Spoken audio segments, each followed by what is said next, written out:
बिस्मिल्लाहिर्रहमानिर्रहीम, अस्सलामुअलैकुम, good morning, सुबह बखैर। मैं हूँ महवी शबीब, सिटी एट 10 में खुशामदीद। इस उम्मीद और इस दुआ के साथ कि आपके दिन का आगाज़ बेहतरीन हुआ होगा, बामकसद हुआ होगा, पुरसुकून हुआ होगा।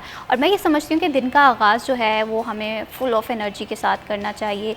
जितनी भी गलतियाँ हैं, जितनी भी कोताहियाँ हमने की हैं, परेशानियाँ हैं हमारी ज़िंदगी में, उन्हें एक साइड पर रख के पॉजिटिव थाट से दिन का आगाज़ करें। और अगर आपको कोई मुश्किल है, परेशानियाँ, समझें कि ये ज़िंदगी का एक हिस्सा है। ज़िंदगी में अप्स भी आते हैं, डाउन्स भी आते हैं। बस ज़रूरत इस अमर की होती है कि हम किस खूबसूरती से इन तमाम तर मामलात को अपनी ज़िंदगी में लेकर चलते हैं। तो बस अगर आप भी ज़िंदगी में थोड़ा सा परेशान हैं या आपको लग रहा है कि आप अपने तमाम तर ज़िंदगी के मामलात उस तवज्जो से नहीं डील कर पा रहे, तो इसमें परेशान होने की ज़रूरत नहीं है। और थोड़ी बहुत अप्रिसिएशन जो है उसके हकदार आप खुद भी हैं। तो मैं ये समझती हूँ कि अपने आप को अप्रिशिएट करना बहुत ज़्यादा ज़रूरी है। बढ़ाते हैं प्रोग्राम को आगे और अब बात करते हैं कुछ फैसलाबाद के मसाइल के हवाले से।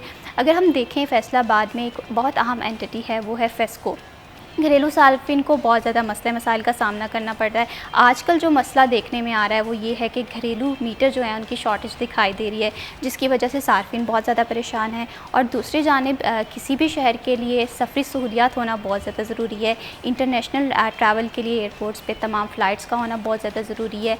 PIA के जानिब से यहाँ पर मेन रनवे तो बन गया है, लेकिन उस पर जो त्यारा है 777 वो क्यों नहीं लैंड कर पाया? आखिर क्या वजूहात हैं? PIA के जहाज़ स्टिल ग्राउंडेड हैं। इसके पीछे के रीज़न्स क्या हैं? इन तमाम टॉपिक्स पे हम बात करेंगे। लेकिन टॉपिक्स पे गुफ्तगू करने से पहले हमारे जो आज के मेहमान हैं उनका तारुफ़ करवा दूँ। आज हमें प्रोग्राम में ज्वाइन किया है सिटी 41 के रिपोर्टर अवैस अली ने।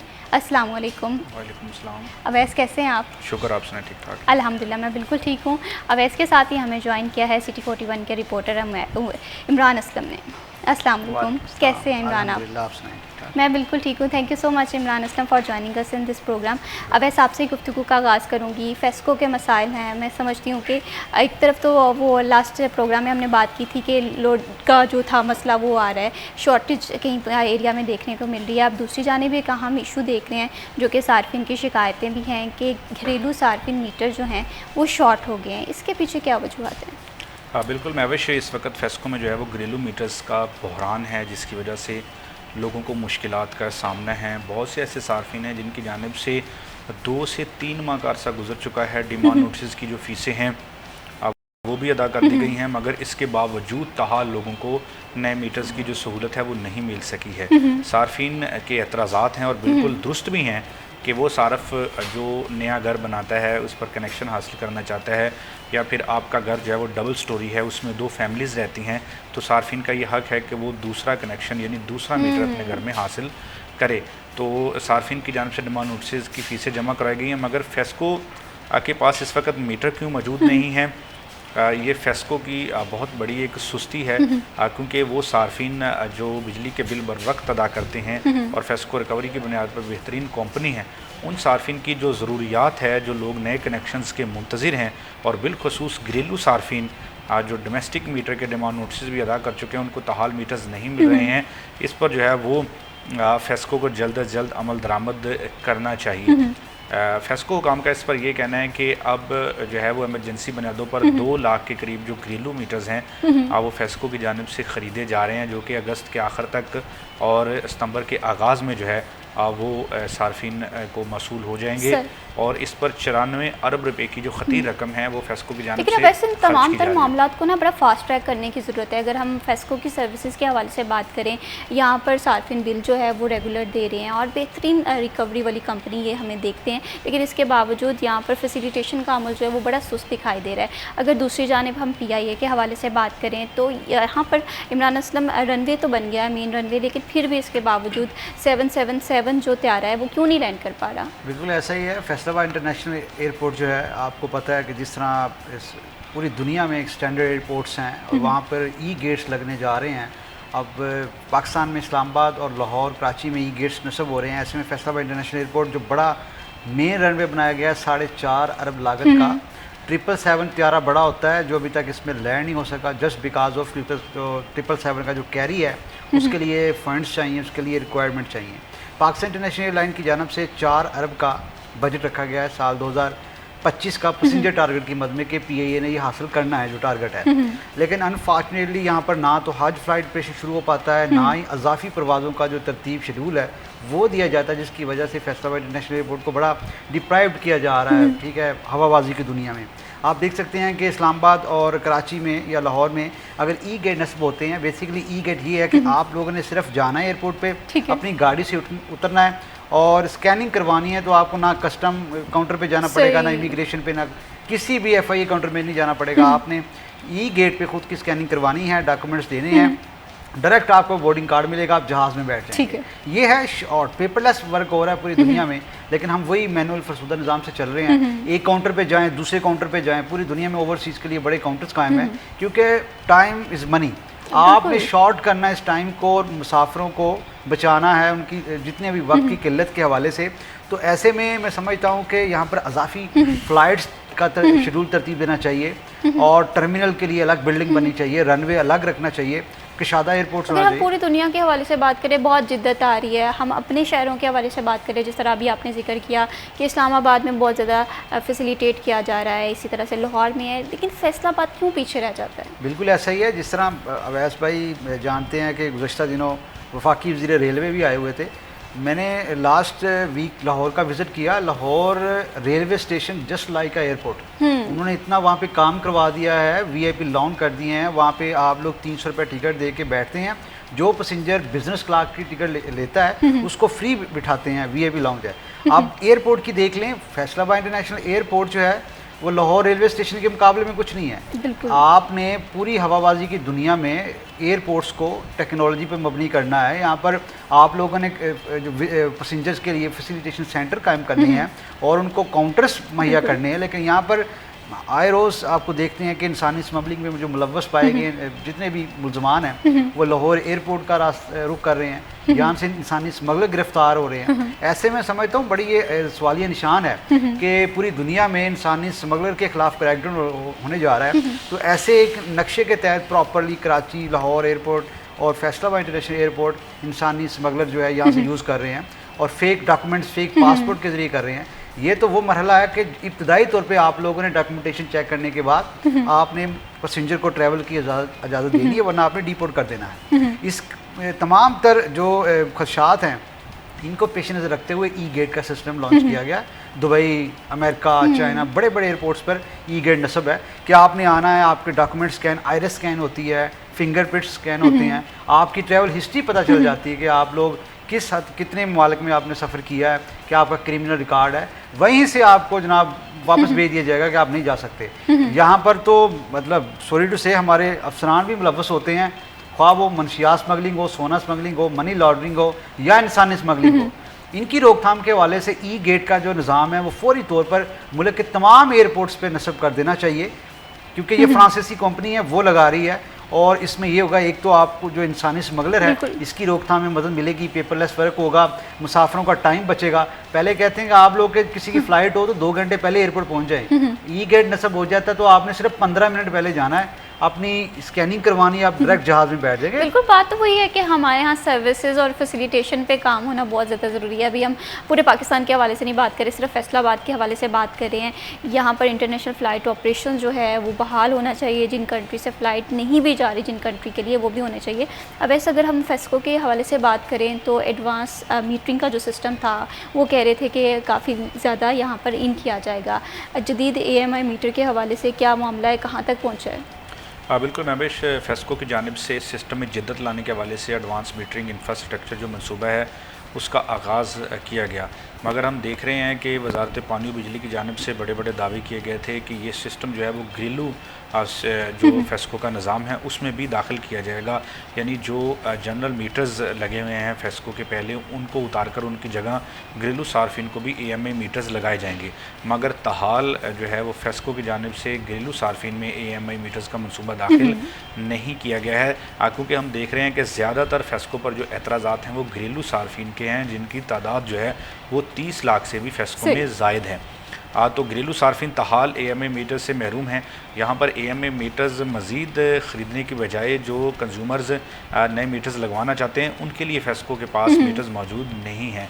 हज़ारों सार्फिन की जानब से डिमांड नोटिस की फ़ीसें अदा कर दी गई हैं, मगर दूसरी जानब फेस्को ये दावे तो कर रहा है कि मीटर परचेज़ किए जाएंगे, परचेज़ आर्डर भी कर दिया गया, मगर ताहाल जो सार्फिन के मसाइल हैं वो जूं के तू हैं।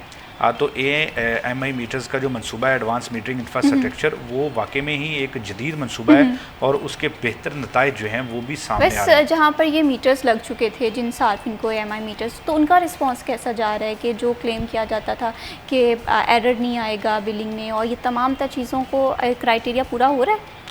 हाँ बिल्कुल महविश, जिन सार्फिन को AMA मीटर्स लगाए गए थे उन सार्फिन की ओवर बिलिंग या ज़ायद बिलिंग से मुतल्लिक जो शिकायत हैं वो तो हमें कम दिखाई देती हैं, मगर सिस्टम जो है वो ओवरलोड होने के जो वाक़यात हैं वो सामने आ रहे हैं, क्योंकि AMI मीटर्स जो हैं वो उनको चला रहा है PITC ना सिर्फ फैसलाबाद में बल्कि मुल्क भर के जो AMI मीटर्स हैं उनका कंट्रैक्ट PITC के थ्रू जो है वो चलाया जाता है।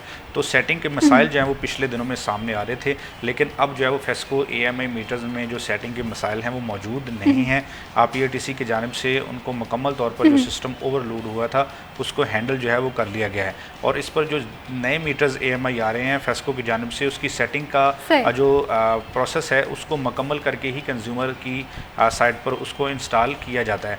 तो AMI मीटर्स का जो मंसूबा है, ये जो पुराने मीटर्स आम मीटर्स जिनको कहा जाता है उनसे कदरे बेहतर है और इससे सिस्टम में भी बेहतरी आती है, क्योंकि अगर आपका AMI मीटर ख़राब होता है या उसमें मसाइल पैदा होते हैं तो उसके लिए मौके पर जाने की ज़रूरत नहीं होती लाइनमैन को, बल्कि फेस्को का जो ऑनलाइन सिस्टम है वहाँ पर बैठ कर ही उसकी सेटिंग को जो है वो दुरुस्त किया जा सकता है। तो इससे ना सिर्फ वक्त जो है वो बचता है बल्कि कंज्यूमर के जो मसाइल हैं वो भी बर वक्त हल होते हैं।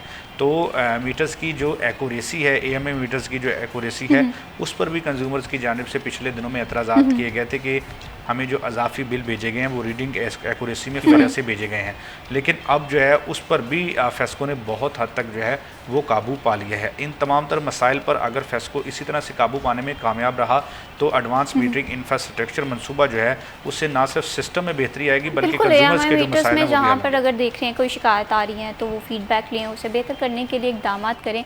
अब फेस्को के फर्दर में मिसाल के हवाले से बात करेंगे और PIA के त्यारे अभी भी क्यों ग्राउंडेड हैं इस पर भी डिस्कस करेंगे, लेकिन यहाँ पर वक्त हुआ है एक छोटी सी ब्रेक का, कहीं मत जाइए, हमारे साथ रहिए।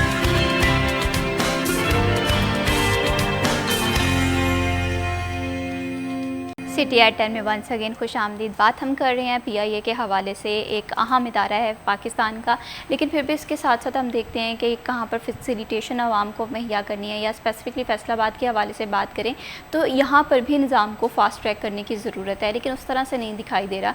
तो इमरान असलम, मैं आपसे ये भी जानना चाहती हूँ कि अगर हम PIA के हवाले से बात करें, एक अच्छा इदारा है, अगर इस पर तवज्जो दी जाए, फोकस से इसके साथ काम जो है वो किया जाए, लेकिन इसके बावजूद हम देख रहे हैं कि PIA के कुछ त्यारे अभी भी ग्राउंडेड हैं, उनके पीछे क्या रीजंस हैं? बिल्कुल ऐसा ही है। जैसा कि फ़ज़ाई मुसाफिरों के लिए अच्छी खबर थी कि पाकिस्तान इंटरनेशनल एयरलाइन ने UK के लिए फ़्लाइट ऑपरेशन रिज्यूम किया है ऑलमोस्ट अराउंड अबाउट 4 साल बाद। आप देख सकते हैं कि अयासा आता है, पूरी दुनिया में ऑडिट करता है एविएशन की दुनिया का। पाकिस्तान इंटरनेशनल एयरलाइन का भी हुआ, क्योंकि 2019 में PIA के साथ हादसा हुए जिसकी वजह से यहाँ इनको बैन करना पड़ा। उसके बाद PIA के जो पायलट्स हैं उसमें जाली डिग्री पाई गई, वो स्कैंडल मंजर आम पर आया जिस पर पाकिस्तान इंटरनेशनल एयरलाइन पर पाबंदियाँ लगी। अभी 4 साल बाद टोरंटो, कनाडा और UK के लिए फ़्लाइट ऑपरेशन रिज्यूम हो रहा है। अब जनाब ये निष्कारी के पीछे आ गए हैं। 100 अरब रुपया बोली के लिए रखा गया, 10 अरब रुपया लगा के PIA की तौहीन की गई। अभी दोबारा फिर इसको टेंडरिंग प्रोसेस चल रहा है PIA का। अब टेंडरिंग प्रोसेस PIA के UK फ़्लाइट ऑपरेशन में बड़ी रुकावट बन चुका है। 16 अगस्त को जश्न आज़ादी पे 14 अगस्त के बाद 2 रोज़ बाद इन्होंने रिज्यूम करना था, वो भी ना हो सका। क्यों? टेंडर ना इसका हो सके। 3 बड़ी कंपनीज आई हैं जिसको ख़रीदारी के हवाले से इंटरेस्ट शो कर रही हैं, लेकिन PIA ने इसी दौरान अपना मोराल बुलंद करने के लिए तमाम डोमेस्टिक और इंटरनेशनल फ़्लाइट पर 14% डिस्काउंट दे दिया। ठीक है कि अगर आप पूरी दुनिया में कहीं भी जाते हैं, PIA की जो परवाज़ें आ रही हैं उस पर 14% डिस्काउंट होगा। टिल दिसंबर तक आप लोग टिकट अभी खरीदें, दिसंबर तक उस पर ट्रैवल कर सकते हैं। PIA यहाँ पर इतनी ऑफर दे रहा है कि बाकमाल लोग, लाजवाब सर्विस वही अपने लोगों को लेके जा रहे हैं, लेकिन गवर्नमेंट के एंड पे ये है कि अभी तक PIA को इंडिपेंडेंट करने में नाकाम है। UK का अगर UK का फ्लाइट ऑपरेशन शुरू कर पाती है PIA, इंशाल्लाह आइंदा दिनों में होगा, क्योंकि अक्टूबर में इन्होंने कहा कि होगा, तो पीआईए जनाब जो गैर मुल्की एयरलाइंस हैं उनसे ज़्यादा प्रॉफिट बिल्कुल। और इसमें बहुत सारे लोग हैं जो कि स्टडी के लिए जाना चाह रहे होते हैं और उन्हें कोई सूटेबल ऑप्शन नहीं मिल रहा होता है। ऐसे में पाकिस्तान की कौमी एयरलाइन फैसिलिटेट कर दे तो इससे बड़ी कोई बात ही नहीं हो सकती। बिल्कुल ऐसा ही है, क्योंकि फैसलाबाद से 2022 में इन्होंने हज फ्लाइट ऑपरेशन शुरू किया था 22 परवाज़ों का, उसमें अच्छी खासी इनको रेवेन्यू जनरेट हुआ था। अब भी यूके के लिए फ़्लाइट ऑपरेशन शुरू कर रहे हैं, क्योंकि फैसलाबाद में पीआईए का रीजनल ऑफिस है। टिकट बुकिंग फैसलाबाद से पूरी डिवीज़न से स्टूडेंट जाते हैं यूके वीज़ा के हवाले से, अगर बाद में वर्क वीज़ा के हवाले से। तो अभी मस्कत के लिए फ़्लाइट ऑपरेशन था, वो भी रिज्यूम नहीं हुआ। पीआईए आने वाले दिनों में उसका भी प्रपोजल भेज रही है। ओमान के लिए फ़्लाइट ऑपरेशन है। अब डोमेस्टिक की बात करें, स्कर्दू और कराची के लिए अजाफी फ़्लाइट्स का शेड्यूल तरतीब दिया जा रहा है। अब जस्ट बिकॉज टेंडरिंग प्रोसेस में है, कौन बड़ी जो कंपनी है वो आके ख़रीदे पीआईए को, किन किन स्टेशन पे पीआईए की जो प्रवाजें वो लेकर जानी है, उड़ानी है। इस वजह से जो पीआईए के ग्राउंडेड तैयारे हैं वो तकरीबन 4 के करीब हैं। 777 जो बड़े तैयारे हैं जो पूरी दुनिया में जाते हैं वो 777 तैयारी जाते हैं। अभी जो एयरपोर्ट फैसलाबाद बना है मेन रनवे पे, यहाँ पे 777 तैयारा उतर सकता है, जिसकी कैपेसिटी काफ़ी ज़्यादा होती है। अब ना तो यहाँ पे 777 तैयारे उतरे हैं, एयरपोर्ट आकाम को भी चाहिए यहाँ पे अजाफी फ़्लाइट जो शेड्यूल है वो तरतीब दिया जाए, फैसलाबाद से पीआईए को रिज्यूम किया जाए तमाम डोमेस्टिक और इंटरनेशनल फ़्लाइट्स के हवाले से। जोन्स बढ़ेगा तो हवाबाजी की दुनिया में आपका नाम बढ़ेगा, रेवेन्यू जनरेट होगा, लोगों का आपके पास ट्रस्ट होगा, एतमाद होगा। क्योंकि देखें ना, आपने पेरिस के लिए शुरू किया वो भी कामयाब हुआ, टोरंटो के लिए आपने शुरू किया, कनाडा के लिए वो भी कामयाब हुआ। अभी यूके के हवाले से आप लोगों ने 16 अगस्त को फ्लाइट लेकर जाना थी, लेकिन बीच में आपने टेंडरिंग रख दिया गया, टेंडरिंग प्रोसेस। वही कंपनी है, इंटरनेशनल बिड्स को हिस्सा नहीं लेने दिया गया कि अगर 100 अरब को 200 अरब तक लेके जाया जाए। अब पे जनाब 3 बंदे बह गए, वही मतलब समय से बालातर है कि क्यों ये पीआईए के साथ ऐसा कर रहे हैं। इनको चाहिए कि पाकिस्तान इंटरनेशनल एयरलाइन को पूरी दुनिया में सॉफ्ट में बुलंद होता है। आप जस्ट लाइक ये आपका सफ़ीर है, बिल्कुल सफ़ीर आप है। जैसा आपने सफ़ीर तैनात किए होते हैं सॉफ्ट में बुलंद करने के लिए, पीआईए इनिशिएटिव है। आप सर्विसेज देते हैं, पूरी दुनिया में जाते हैं, ऐसा ऑडिट करता है आपकी हवाबाजी की दुनिया का, जहाज़ों का सेफ्टी ऑडिट होता है और तमाम तर जो मेंटेनेंस इसके हवाले से 110% ए से डी कैटेगरी तक रखा जाए। हमारे पास टैलेंट की भी कमी नहीं है, हमारे पास एक से बढ़कर एक टैलेंटेड जो है पायलट मौजूद है, सर्विसेज हम लोग अच्छी प्रोवाइड कर सकते हैं। बस ज़रूरत इस अमर की है कि हम इस इदारे पे फोकस करें। बिल्कुल ऐसा ही है। पीआईए और रेलवे 2 बड़े जो अदारे हैं जिनको इंडिपेंडेंट करने के हवाले से ज़रूरत है। हर दौर में आप देखें, कोविड आया, फ्लड आया, पाकिस्तान रेलवे की तरफ लोगों ने सफ़र करना शुरू किया। अगर कहीं और सफरी सहूलत बंद हुई तो एयरलाइंस का सफ़र किया, पीआईए का रुख किया। 2 बड़े अदारों ने रिकॉर्ड रेवेन्यू पाकिस्तान को दिया, लेकिन उसी अदारे को इंडिपेंडेंट करने की बजाय निजकारी की तरफ लेके जा रहे हैं कोड़ियों के पास। आई थिंक इस पर बड़ा ज़रूरत इस अमर की है। हमारे वफाकी वज़ीर हवाबाजी, इसके साथ साथ एयरपोर्ट हकाम और तमाम सिविल एविएशन के समेत दीगर इदारों को होना चाहिए कि कम से कम पीआईए को इंडिपेंडेंट किया जाए। और फैसलाबाद से आप देख सकती हैं कि यहाँ से मस्जिद के लिए फ़्लाइट ऑपरेशन लेके जाया करती पीआईए, ओमान के लिए लेके जाया करती, शारजा के लिए, अभी सिर्फ दुबई और कराची के लिए है, क्योंकि अभी मदीना मुनव्वरा और जद्दा के लिए भी जा रही है, उसको भी इजाफी फ्लाइट्स का दर्जा दे रही है। इसी तरह से है कि इंडिपेंडेंट करना बहुत ज़्यादा ज़रूरी है ताकि इस इदारे को बहाल करने के लिए कॉन्फिडेंस आए और इस इदारे को हम तरक्की करता हुआ देखें। लेकिन इस इदारे को आउटसोर्स करना, इस हवाले से भी थोड़ा सा एक दफ़ा दोबारा सोचने की ज़रूरत है। वैसे दूसरी जानिब अगर हम आउटसोर्स के हवाले से बात करें, ये खबरें आ रही हैं कि फेस्को को भी आउटसोर्स किया जाएगा, आप इस चीज़ को किस तरह से देखते हैं? हाँ बिल्कुल, महविश इमरान असलम बात कर रहे थे, बिल्कुल दुरुस्त कर रहे थे कि प्राइवेटाइजेशन की तरफ मौजूदा गवर्नमेंट का रुझान जो है वो हर अदारे को करने में हमें नज़र आ रहा है, लेकिन वो किन शराइत पर किए जा रहे हैं और उससे जो है वो मुतलका जो ऑडियंस होगी, जो मुतलका कंज्यूमर होंगे, क्या उनको उससे फ़ायदा मिलेगा या मामलात पहले से भी बदतर हो जाएंगे। अगर हम रेलवे का देखें तो रेलवे की जिन ट्रेनों को प्राइवेटाइजेशन की गई थी उनमें कोई ख़ास तब्दीली हमें देखने को नहीं मिली हैं। वो ट्रेनें उसी तरह से ताख़ीर से पहुंचती हैं और ना जो है वो उन ट्रेनों को रवाना करने में कोई इक़दाम हमें अहम दिखाई दिए हैं और ना ही उन ट्रेनों की मेंटेनेंस के हवाले से कोई इक़दाम हमें ऐसे दिखाई दिए हैं। जहाँ तक फेस्को की बात है, आप देखें कि मुल्क भर में रिकवरी की बुनियाद पर फेस्को पहली फ़रिश्तों में शामिल है। तो जो अदारा आपके एक मुनाफा बख्श कंपनी हो उसकी प्राइवेटाइजेशन करना जो है वो बात समझ से बालातर है। एक अदारा आपका खसारे में जा रहा है, उसकी प्राइवेटाइजेशन के हवाले से अगर इकदामात किए जा रहे हैं तो वो तो समझे जा सकते हैं। अब फेस्को जो है वो एक मुनाफा बख्श अदारा है पावर सेक्टर का, और तमाम कंपनीज़ की निस्बत फेस्को का जो मुनाफा है वो सबसे ज़्यादा होता है, और रिकवरी की बुनियाद पर भी बेहतरीन कंपनी है। तो फेस्को की जो प्राइवेटाइजेशन है वो किस नीयत से की जा रही है और किस हवाले से की जा रही है, ये तो आने वाला वक्त ही बताएगा। क्योंकि मेन मसला ये नहीं है कि फेस्को की प्राइवेटाइजेशन की जाए, बल्कि अहम मसला ये है कि फेस्को के जो कंज्यूमर्स हैं उनको सहूलियात फ़राहम की जाएँ, जो कि बिजली का बिल आपका बर वक्त अदा करते हैं। बाकी बिजली पैदा करने में जो जिद्दत आ रही है, कंपनीज़ को चाहिए कि उसको अडॉप्ट करे, और वो कंपनीज़ के थ्रू सहूलत जो है वो सार्फिन तक बेहतरीन अंदाज में पहुँचानी चाहिए। लेकिन यहाँ पर अगर हम फैसिलिटेशन के हवाले से बात करें तो वैसे मुझे लगता है कि फेस्को को इस चीज़ पर ज़्यादा फोकस करना चाहिए। अगर जैसे हमने अक्सर औकात बात की है कि अगर कहीं पर कोई मसला आ रहा है, आपकी लाइन में मसला आ रहा है, तो आप फेस्को को कॉल करते हैं, कॉल अनरिस्पॉन्ड जारी होती है। तो अगर इस चीज़ को थोड़ा सा फास्ट ट्रैक कर लिया जाए तो फिर तो फेस्को बेहतरीन है। हाँ बिल्कुल, फेस्को बेहतरीन है, लेकिन बदकिस्मती के साथ फेस्को के ऐसे मसाइल पैदा हुए महविश पिछले दिनों में, तो ये कहना गलत ना होगा कि फेस्को कंज्यूमर्स तक बिजली की बिला तौसल फराहमी में मानसून में बुरी तरह से नाकाम रहा। बारिशों के सीज़न में फेस्को के पास शॉर्टेज ऑफ स्टाफ था, उसका खमियाजा लोगों ने भुगता है। लोगों ने 2-2, 3-3 दिन बिजली की बंदिश का सामना किया है।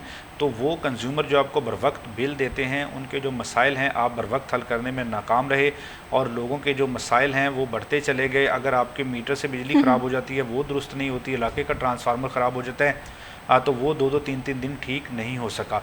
तो सार्फिन के मसाइल के हल में फेस्को जो है वो इस मानसून सीज़न में जो है वो गुज़िश्ता साल की निस्बत भी बुरे अंदाज से नाकाम रहा, जिस पर सार्फिन के जो एतराज़ात हैं वो मुकम्मल तौर पर जायज़ उनको कहा जा सकता है, जो कि इस वक्त फेस्को पर पैदा हो रहे हैं।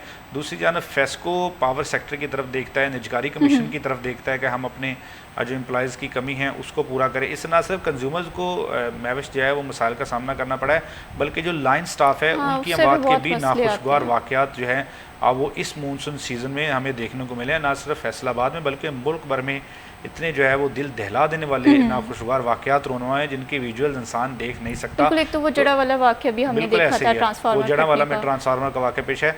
क्योंकि इसकी बड़ी वजह यह है कि जब आपके पास स्टाफ कम होगा, लाइन स्टाफ कम होगा, तो फिर जिन कंज्यूमर्स की लाइट बंद होती है, बिजली बंद होती है शदीद गर्मी में, उनको ये नहीं पता होता कि आपके पास स्टाफ का शॉर्टेज है। वो लाइनमैन को ही जल्द अज जल्द बनाने की कोशिश करते हैं, और एक लाइनमैन अगर रोज़ाना की बुनियाद पर 50-60 कंप्लेंट्स हल करेगा तो वो कहीं ना कहीं ऐसी गलती ज़रूर कर देता है जिसकी वजह से उसको करंट लगने का नाखुशगवार वाक़या रोनमा होता है। अगर आपके पास लाइन स्टाफ की कमी पूरी होगी तो आप हर लाइनमैन से जो है वो उसकी टेक्निक्स के मुताबिक और उसके काम के मुताबिक कंप्लेंट्स जो हैं वो हल करवाएंगे। तो इस तरह से जो है वो ना सिर्फ कंज्यूमर्स तक बिजली की बिला फराहमी होगी, बल्कि लाइन स्टाफ की बात के नाखुशगवार वाक़या से बिल्कुल स्टाफ की कमी की वजह से एक तो ये मसला होता है कि आपको अगर कहीं पर मसला आ रहा है, बिजली नहीं पहुँच पा रही या कोई इशू है ट्रांसफार्मर में, तो एक तो लाइन स्टाफ पहुँचेगा नहीं, दूसरा ये कि आप कंप्लेन कर रहे हो, आपको कोई कॉल पे रिस्पॉन्स नहीं कर रहा, तो जिसकी वजह से शहरी जो हैं वो फेस्को को लेकर काफ़ी ज़्यादा परेशान दिखाई देते हैं। और दूसरी जानिब अगर हम PIA के हवाले से बात करें,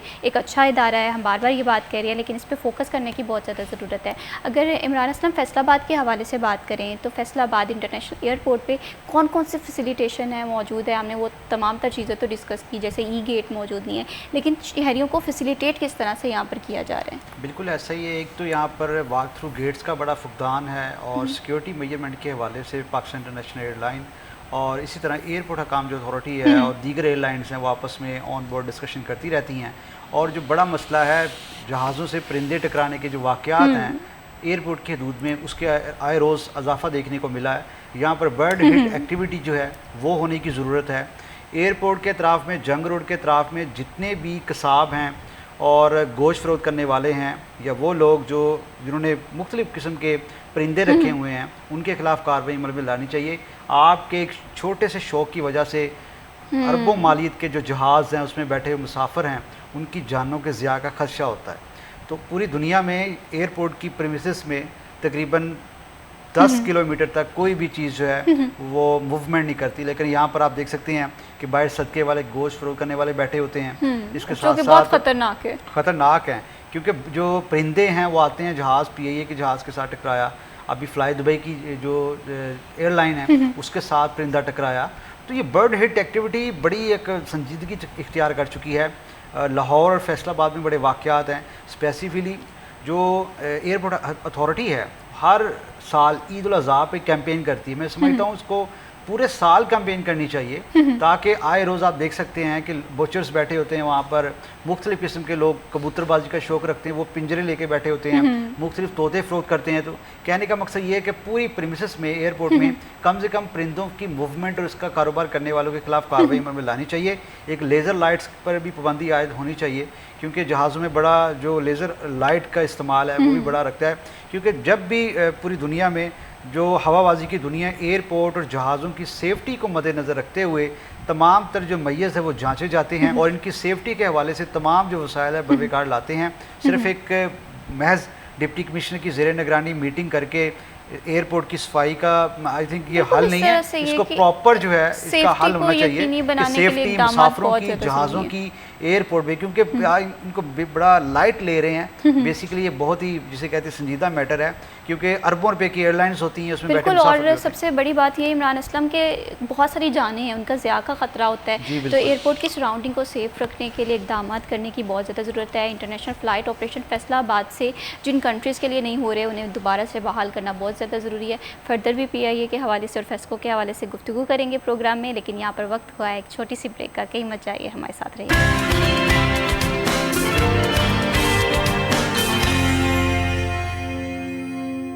CTR 10 में वंस अगेन खुश आमदीद। बात कर रहे थे हम फेस्को और PIA के मसाइल के हवाले से, और हम देख रहे हैं कि फेस्को की जानिब से बहुत सारी नई जिद्दत भी लेकर आई जा रही है, जैसे अपना मीटर, अपनी रीडिंग के हवाले से। इसका फ़ीडबैक अवैस कैसा जा रहा है? क्या इसका पॉजिटिव रिस्पॉन्स आया है? क्योंकि जैसे हमने देखा था कि रीडिंग में गलतियाँ थी, एरर आ रहे थे, तो इससे सार्फिन को कितना फ़ायदा हुआ है? बिल्कुल महविश, वज़ारत पानी और बिजली की जानिब से गुज़िश्ता माह ये ऐप जो है वो मुतारफ़ करवाएगी अपना मीटर, अपनी रीडिंग। तो इससे कंज्यूमर के ये जो एतराज़ात थे कि उसको 30 दिन की रीडिंग का बिल नहीं भेजा जा रहा, बल्कि फेस्को का लाइन स्टाफ या तो 29 दिन की रीडिंग का बिल भेज देता है और या फिर 31 दिन की रीडिंग का बिल जो है वो भेज देता है, तो जिसकी वजह से कंज्यूमर्स को ज़ायद बिलिंग का सामना करना पड़ता है। तो इस तरह के जो तहफ़्फ़ुज़ात हैं और ओवर बिलिंग के जो तहफ़्फ़ुज़ात हैं उनको दूर करने के लिए ये ऐप जो है वो मुतारफ़ करवाई गई थी और गुज़िश्ता 1 माह में ये फेस्को में एक्टिव भी हो चुकी है। अभी भी बहुत से ऐसे सार्फिन हैं जिन्होंने ये ऐप अपने मोबाइल पर डाउनलोड नहीं की है, तो वो इस ऐप को अपने मोबाइल पर डाउनलोड कर सकते हैं। इससे फ़ायदा ये होगा कि आप जो आपकी रीडिंग डेट है, जो आपके बिजली के बिल पर नस्ब है, उससे जो है वो आप उसी डेट पर अपने मीटर की रीडिंग लेके उस ऐप पर जो है वो उसको शो कर सकते हैं, उस जो ऐप अपना मीटर अपनी रीडिंग के नाम से। तो इस तरह इससे फ़ायदा ये होगा कि 30 दिन के बाद जो आप रीडिंग करेंगे, आपको जो बिल भेजा जाएगा फेस्को की तरफ से उसी रीडिंग के मुताबिक भेजा जाएगा। तो आपके जो ज़ायद बिलिंग और ओवर बिलिंग से मुतल्लिक शिकायत हैं वो दूर होंगी। लेकिन एक बात सार्फिन ज़रूर समझें, इस ऐप पर जो है अब वो 30 दिन से कम रीडिंग अगर किसी कंज्यूमर की जानिब से शो करने की कोशिश की गई तो उसके खिलाफ बाकायदा तौर पर फेस्को की जानिब से कार्रवाई भी की जाएगी और उसकी जानिब से जो अपना मीटर जुर्माना होगा। उस पर जुर्माना, अभी तक कोई ऐसा ऐलान जुर्माने का तो नहीं हुआ, लेकिन ये है कि क्योंकि अगर आप फेक तस्वीर बार बार उस पर शेयर करेंगे तो आपकी जो तस्वीर है वो डाउनलोड उस पर नहीं होगी और ना ही फेस्को के लिए शो होगी। तो सार्फिन जो है वो अपने रीडिंग डेट पर ही उस पर जो है वो अपनी अपलोड करें रीडिंग की जो तस्वीर है मीटर की। तो अब फेस्को में कुछ हज़ार हम कह सकते हैं कि कंज्यूमर ये इस्तेमाल कर रहे हैं, तो उसके बेहतर नताइज जो हैं अब वो सामने आ रहे हैं। रिस्पॉन्स अच्छा है। तो इस्तेमाल ये है कि इसको वही कंज्यूमर इस्तेमाल करें जिनको ये एतराज़ात हैं कि उनको जो है वो ज़ायद बिलिंग जो है एक और चीज़ है, क्या ये ऐप यूज़र फ्रेंडली है? फॉर एग्जांपल बहुत सारे लोग हैं नहीं पता कि किस तरह से इस ऐप को इस्तेमाल करना है, तो किसी भी ऐप को लॉन्च करने से पहले ये बात यकीनी बनानी चाहिए कि यूज़र फ्रेंडली हो।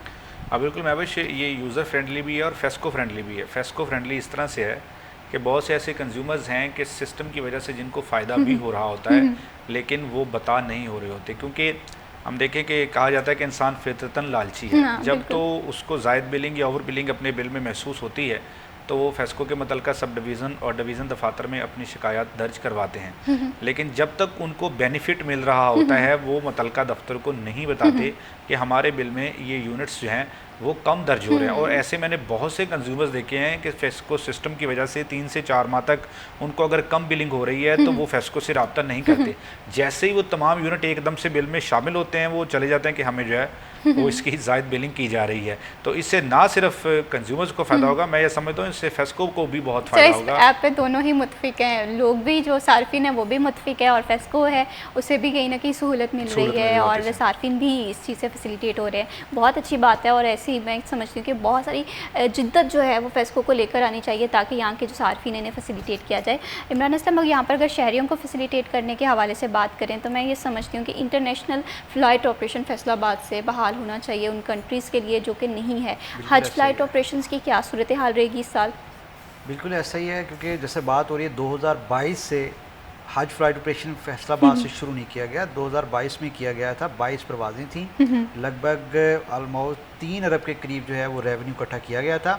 अभी इस फ्लाइट ऑपरेशन को ज़ाहिर है अभी शुरू नहीं करने के हवाले से तजावीज़ तो हर साल भेजी जाती हैं, लेकिन अदर हैंड PIA की जानब से मदीना मुनव्वरा और जद्दा के लिए फ़्लाइट ऑपरेशन अजाफ़ी तरतीब दिया जा रहा है, और इसके साथ साथ दुबई के लिए भी इजाफी तरतीब दिया जा रहा है, जिसका बुनियादी मकसद PIA फैसलाबाद में सबसे ज़्यादा फ़्लाइट ऑपरेशन लेके जा रही है। इसके साथ साथ अगर बात करें तो पाकिस्तान इंटरनेशनल एयरलाइन का रेवेन्यू भी इजाफा हो रहा है। अभी जुलाई तक का 1 अरब 95 करोड़ उन्होंने पैसेंजर टारगेट की मद में हासिल कर लिया है, और कार्गो फ़्लाइट्स भी शुरू होनी चाहिए। ताजरों का बड़ा जो मुतालबा ये है कि फैसलाबाद से कार्गो फ़्लाइट शुरू होनी चाहिए, क्योंकि सबसे ज़्यादा पाकिस्तान इंटरनेशनल एयरलाइन के ज़राए के मुताबिक UK के लिए अगर कोई चीज़ जाती है फैसलाबाद से वो कार्गो जाती है। फैसलाबाद डिवीज़न में पूरी दुनिया पाकिस्तान में सबसे ज़्यादा कराची के बाद फैसलाबाद में जो है वो कार्गो UK के लिए जाती है। लोगों का इंपोर्ट एक्सपोर्ट का बिजनेस है, पूरे डिवीज़न से लोग यहाँ पर आते हैं और पाकिस्तान इंटरनेशनल एयरलाइन के जो कार्गो फ़्लाइट है उसको इस्तेमाल करते हैं। ताजरों का ये मुतालबा है दोबारा से कार्गो फ़्लाइट रिज्यूम किया जाए, ताकि क्योंकि मिनी एयरपोर्ट जो चक जुमरा के पास बनाने की तजवीज़ थी बेसिकली वो कार्गो फ़्लाइट्स के हवाले थी, क्योंकि रेलवे स्टेशन में जैसा ड्राई पोर्ट होता है वहाँ पर दीगर जितनी भी इंपोर्ट एक्सपोर्ट के हवाले से तमाम तर जो शेड्यूल आइटम्स तरतीबी जाती हैं। सिमिलरली पाकिस्तान इंटरनेशनल एयरलाइन का जो कार्गो फ़्लाइट्स के हवाले से मिनी एयरपोर्ट था वो चक जुमरा के करीब था, जस्ट बिकॉज के ताजरों को फैसिलिटेट किया जाए। अब हर एयरलाइंस ने अपनी एप्लीकेशन मुतारफ़ करवा दी हैं, PIA ने भी मुतारफ़ करवाई हुई है। अभी PIA की जानब से एक बड़ा जैसे कहते हैं कि जो बेरोज़गार यूथ है उसके लिए ऑफ़र की गई है कि जो वर्चुअल एजेंट है वो बने। आपने 50,000 के करीब अपना एक अकाउंट एक्टिव करके PIA के साथ जुड़ जाना है और आपने ऑनलाइन टिकट बुकिंग में उनके PIA के वर्चुअल एजेंट बन जाना है विदाउट नो एनी कॉस्ट। अब इसमें पाकिस्तान इंटरनेशनल एयरलाइन तमाम तर पॉलिसी मुतारफ़ करवा रही है किसी न किसी तरीके से हम लोगों का एतमाद दोबारा से हासिल कर सके। ये बड़ा एक जिसे कहते हैं भरोसा ही तो है जो इंसान को बड़ा हासिल करने में बड़ा बहुत वक्त लगता है, और एक दफ़ा भरोसा टूट जाए तो वापस बिल्कुल नहीं आता है। एक पर भरोसा लोगों का 2019 में टूटा जब इनके स्कैंडल्स आना शुरू हुए कि जनाब इनके पायलट्स ड्रिंक करके जहाज़ उड़ाते हैं, और इसके साथ साथ उन्होंने कहा कि इनके जाली स्कैंडल्स हैं, डिग्रीज हैं।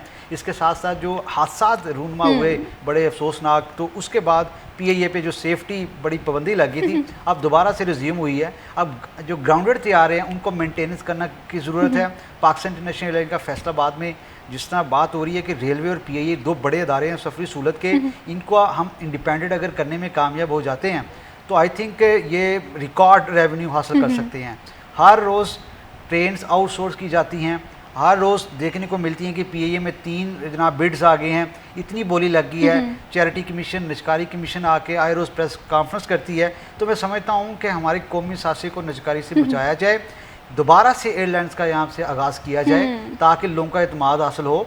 और एक वक्त था पाकिस्तान इंटरनेशनल एयरपोर्ट पर काफ़ी मुसाफिरों का रश था, लोग दूर दराज शहरों से भी यहाँ ट्रैवल करने को तरजीह देते थे। अब लोग लाहौर की तरफ तरजीह क्यों देते हैं? क्योंकि यहाँ से फ़्लाइट ऑपरेशन उस तरह रिज्यूम नहीं कर पा रहे। इमरान असलम, लोगों को इतनी मुश्किलात हैं। अगर बात करें ना, मैं अपनी सराउंडिंग में बात करूँ, उनमें से ऐसे हैं कि जिन्होंने कभी ना कभी लोकल फ़्लाइट्स के लिए जाना होता है, जैसे स्कर्दू है या कराची है। कराची का फ़्लाइट ऑपरेशन तो यहाँ से चल रहा है, लेकिन फिर भी स्टिल इतने मसले आते हैं और वो इससे ज़्यादा प्रेफर करते हैं कि लाहौर से चले जाएँ या इस्लामाबाद से चले जाएँ। एटलीस्ट फैसिलिटेशन तो बेहतर तौर पर मौजूद होगी। तो फैसलाबाद के इंटरनेशनल एयरपोर्ट को फॉल करने के लिए जो रिक्वायरमेंट्स हैं, जो स्टैंडर्ड्स हैं, उन्हें फुलफ़िल करना बहुत ज़्यादा ज़रूरी है ताकि यहाँ के शहरियों को फैसिलिटेट किया जा सके। यहाँ पर वक्त हुआ है एक छोटी सी ब्रेक का, कहीं मत जाइए, हमारे साथ रहिए।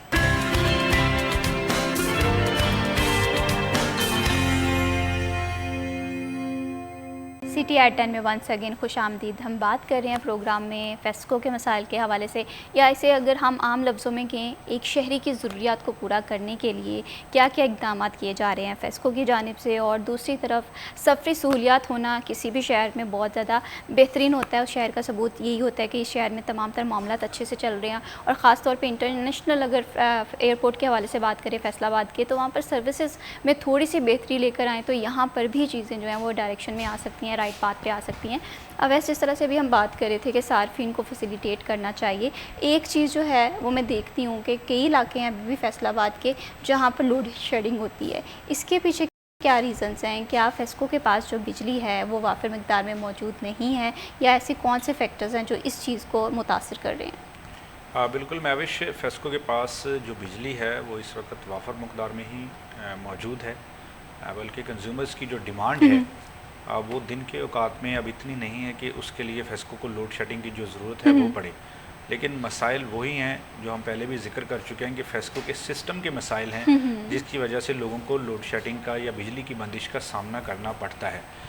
तो बहुत से ऐसे इलाके हैं फैसलाबाद रीजन भर के जहाँ पर ट्रांसफार्मर जिस वक्त 2 फेज़ पर चल रहे हैं, तो अगर आपके घर का लोड ज़्यादा है तो उसकी वजह से आपको फेज़ प्रॉब्लम जो है अब वो उसका सामना करना पड़ता है, और लोगों की जो इलेक्ट्रिसिटी की अशिया है घरों में वो जल जाती हैं।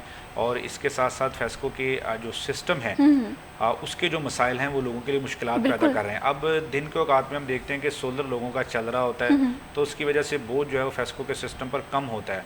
लेकिन जैसे ही अंधेरा छा जाता है तो ये याद रहे कि तमाम तर कंज्यूमर का जो लोड है वो फेस्को सिस्टम पर मुंतकिल हो जाता है। तो इससे जो है वो मज़ीद मसाइल पैदा होते हैं, क्योंकि दिन के औकात में अगर लोड कम हो और रात के औकात में वही लोड डबल हो जाए उन्हीं ट्रांसमिशन लाइनों पर, तो उससे जो है वो बिजली बंदिश के और फीडर ट्रिपिंग के वाक़यात जो हैं वो उसमें इजाफा होता है, और इसके साथ साथ ट्रांसफार्मर ख़राबियों के वाक़यात जो हैं उनमें। और कई इलाकों में तो इवन वोल्टेज का भी इशू रहता है कि जैसे ही तकरीबन ऑलमोस्ट 11-12 बजते हैं हम देखते हैं कि वोल्टेज डाउन हो जाती है, AC जो है वो भी नहीं चल पा रहा होता। बिल्कुल, वोल्टेज प्रॉब्लम जो है वो सामने आते हैं। इस पर कंज्यूमर्स को चाहिए कि वो अपने मुतल्लिका सब डिवीज़न दफातर में शिकायत जो हैं वो दर्ज करवाएं, क्योंकि वोल्टेज प्रॉब्लम की वजह से लोगों की जो मुश्किलात हैं वो बढ़ती हैं। और जो आपका AC है वो वोल्टेज प्रॉब्लम की वजह से उस तरह से काम नहीं करता है, क्योंकि उसके लिए आपको ज़ायद लोड जो है वो चाहिए होता है। और आप घर में अगर मोटर चलाते हैं तो उसके लिए भी आपको ज़ायद लोड की ज़रूरत पड़ती है। तो इस पर फेस्को को ये इक़दाम करना होंगे।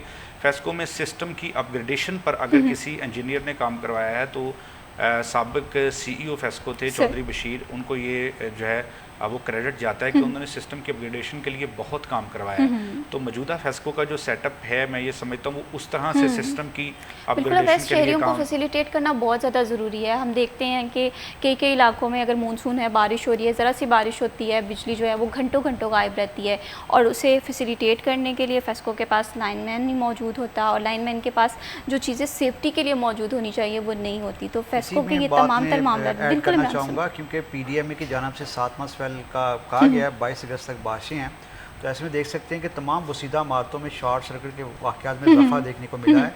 इसकी कड़ी है कि तमाम जितनी भी खस्ताल इमारतें हैं वहाँ से मवेशियों का इनखला ज़रूरी है। इसके साथ साथ जो डेंजरस स्कूल्स की बिल्डिंग्स हैं वहाँ पर बच्चों को बिठाने से गुरेज़ां किया जाए। इसके साथ साथ क्योंकि जो जितने बिजली के पोल्स हैं स्पेसिफिकली बारिश के बाद आप अक्सर देखा कि बच्चे वहाँ के करीब जाते हैं, ऐसे में हादसा रूनुमा होते हैं। और बड़ा ये इसकी कड़ी है कि PDMA की जानब से आए रोज़ शहरियों को तंबीह की जाती है कि आप लोग बारिशों के दौरान कम से कम इनसे दूर रहें। आप देख सकते हैं कि किस तरह बारिशों के दौरान KPK में कितना आप देख सकते हैं फ्लड डिवास्टिंग ने कितने लोगों के घर उजाड़ दिए हैं, और पूरा जिसे कहते हैं कि बोनीर इलाका ही वो देख के रोंगटे खड़े हो जाते हैं कि फैसलाबाद में अर्बन फ्लड के खदशात हैं। PDMA की जानब से अलर्ट जारी किया जाता है। आप फैसलाबाद के तमाम जितनी आम शाहराएँ देख लें, पानी खड़ा होता है वहाँ पर। वासा के मसाइल तो एक तरफ, ये जो बिजली के मसाइल हैं उसमें बड़ा एक देखने को मिलता है कि जनाब शॉर्ट सर्किट के वाक़यात कुछ रिपोर्ट हो पाते हैं। इसमें लोगों को ये भी चाहिए कि आप अपनी जो इंटरनल वायरिंग के जो मसाइल हैं बिल्कुल, वैसे ये चीज़ पे तो हम लोग ज़ीरो कॉम्प्रोमाइज़ करना चाहिए, लेकिन फिर भी नहीं हो रहा है। देखें, इस तरह के जो बहुत से ऐसे 24 घंटा घर में भी जो शॉर्ट सर्किट के बायस आग लगने के वाक़यात जो पेश आए हैं उनकी जो फाइनल रिपोर्ट्स हैं उनसे यही साबित हुआ है जो इंटरनल वायरिंग के जो मसाइल हैं उसकी वजह से ये जो वाक़यात हैं शॉर्ट सर्किट के ये पैदा होते हैं, ना कि जो फेस्को की वायरिंग है उससे जो है वो इस तरह के नाखुशगवार वाक़यात रोनमा होते हैं। अभी जो अंडरग्राउंड उनका प्रोजेक्ट है वो 32 करोड़ का, बिल्कुल जो 4 घंटा करके 8 बाज़ारों में जदीद बिजली सिस्टम बिछाने का मंसूबा है फेस्को का, वो तख़ीर का शिकार है। वो इसी वजह से तख़ीर का शिकार है कि ज़िले इंतज़ामिया से फेस्को कह रहा है कि हमें बजट दरकार है और ज़िले इंतज़ामिया बजट जो है वो नहीं जारी कर रही। संजीदा ये इशू भी तो कितना सीरियस है, लटकती तारों का मामला है 8 बाज़ारों में, हम ये भी देख रहे हैं और ये अरसा दराज से है। और अगर अभी मानसून स्पेल के हवाले से बात करें, मौसम तो बहुत अनप्रडिक्टेबल है। अभी देखते हैं कि हम बहुत अच्छी धूप निकली होती है, अचानक से बारिश आ जाती है, तो इस इशू को संजीदा लेने की बहुत ज़्यादा ज़रूरत है। तो क्या कम्युनिकेशन गैप आप देख रहे हैं हमारे डिस्ट्रिक्ट एडमिनिस्ट्रेशन के दरमियान फेस्को की जानिब से, आखिर ये मसला क्यों नहीं हल हो पा रहा? हाँ बिल्कुल, ये इंतहाई अहम प्रोजेक्ट है और इसको नज़रअंदाज किया जा रहा है। ज़िले इंतज़ामिया की जानिब से फ़ेस्को को इससे मुतल्लिक जो है वो तावन दरकार है। फ़ेस्को ने जो वहाँ पर बजट दरकार था उसका तखमीना लगाकर और जो तमाम तर मनसूबा बंदी है उसकी मैपिंग करके कि किस तरह से जो है वो नए फीडर्स जो हैं वो बिछाए जाएंगे, तरसीली निज़ाम जो है वो बिछाया जाएगा, वो ज़िले इंतज़ामिया को फ़राहम कर दिया। लेकिन ज़िले इंतज़ामिया की जानिब से ताहाल फ़ेस्को को बजट जो है वो फ़राहम नहीं किया गया, जिसकी वजह से मनसूबा का आगाज़ नहीं हो सका। लेकिन उसका खमियाजा जो है वो ताजिर बरदरी भुगतने पर मजबूर है। तो इस पर जो है वो पंजाब गवर्नमेंट को तवज्जो देने की ज़रूरत है कि फैसलाबाद का ये सबसे अहम मनसूबा है और बिजली के जदीद सिस्टम बिछाने का 8 बाज़ारों में, इसको जल्द अज जल्द जो है वो मुकम्मल करना चाहिए ताकि लोगों के मसाइल जो हैं वो हल हो सके। बिल्कुल इसी तरह से है और शहरियों की जो जानें हैं या ज़िंदगियाँ ये बहुत कीमती हैं, इस पे कंप्रोमाइज़ बिल्कुल नहीं होना चाहिए। और मौसम के हवाले से बात करें तो मौसम बहुत अनप्रडिक्टेबल है। ऐसे से थोड़ा सा जो पार्ट है वो शहरियों को अपनी ज़िंदगी में महफूज बनाने के लिए, अपने लोगों को महफूज बनाने के लिए प्ले करना है और बहुत सारा रोल जो है वो डिस्ट्रिक्ट एडमिनिस्ट्रेशन को, यहाँ के इदारे हों, वो फेस्को हो, वासा हो, सब लोगों को इक़दाम करने की ज़रूरत है। दूसरी जानिब अगर हम इमरान PIA के हवाले से बात करें तो हम कब ये चीज़ एक्सपेक्ट करें कि फैसलाबाद में इंटरनेशनल फ़्लाइट ऑपरेशन जो हैं वो मेजर कंट्रीज़ के लिए बहाल होंगे? जैसे यूरोप हो गया,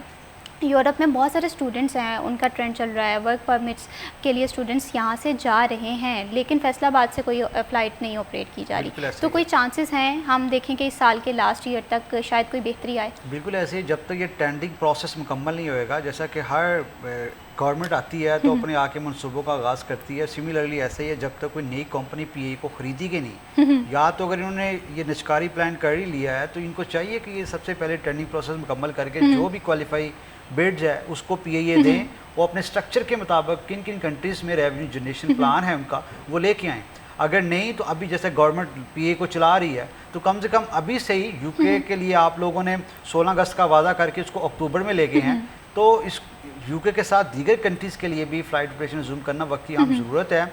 और मैं समझता हूँ कि फैसलाबाद से, जैसा कि 2 साल से कहीं भी आप देख सकते हैं इंटरनेशनल कंट्रीज़ के लिए फ़्लाइट ऑपरेशन रिज्यूम नहीं हो रहा, तो PIA को चाहिए कि फैसलाबाद का अच्छा खासा रेवेन्यू है, ट्रेडर्स कम्युनिटी है यहाँ पे, इंटरनेशनल कंट्रीज़ के लिए लेके जाएँ। ओमान के लिए, इसके साथ साथ देख सकते हैं मस्कत के लिए फ़्लाइट ऑपरेशन है, शारजा के लिए लेके जाएँ आप लोग। अभी फ़िलहाल दुबई का अभी दुबई और इसके साथ साथ मदीना मुनव्वरा और जद्दा के लिए फ़्लाइट ऑपरेशन यहाँ से रिज्यूम है, उससे ही PIA को रिकॉर्ड रेवेन्यू इजाफा मिल रहा है। आप देख सकते हैं फैसलाबाद डिवीज़न से तमाम जो आज़मीन हज होते हैं या उम्रा के लिए लोग जाते हैं या वर्क के लिए जाते हैं, वो PIA फैसलाबाद से जद्दा और मदीना मुनव्वरा के लिए सफ़र करते हैं, तो इससे बड़ा रिकॉर्ड रेवेन्यू है। तो होप सो 2025 के अख्ताम या 2026 के आगाज़ में PIA फैसलाबाद के लिए अच्छी खुशखबरी। बिल्कुल, और कहते हैं ना उम्मीद पे दुनिया कायम है और उम्मीद हमेशा अच्छी रखनी चाहिए। बहुत शुक्रिया Imran Aslam for joining us in this program. बहुत शुक्रिया वैसली, आपने अपने कीमती वक्त से सिटी अटेंड के लिए वक्त निकाला। अगर हम बात करें फेस्को के हवाले से और PIA के मसाइल के हवाले से, बेहतरी की गुंजाइश रहती है, लेकिन यहाँ पर ज़रूरत इस अमर की है कि जो इक़दामात यहाँ के शहरियों को फैसिलिटेट करने के लिए होने चाहिए वो नहीं किए जा रहे और उस पर काम होना बहुत ज़्यादा ज़रूरी है। यहाँ पर वक्त हुआ एक छोटी सी ब्रेक का, कहीं मत जाइए, हमारे साथ रहिए।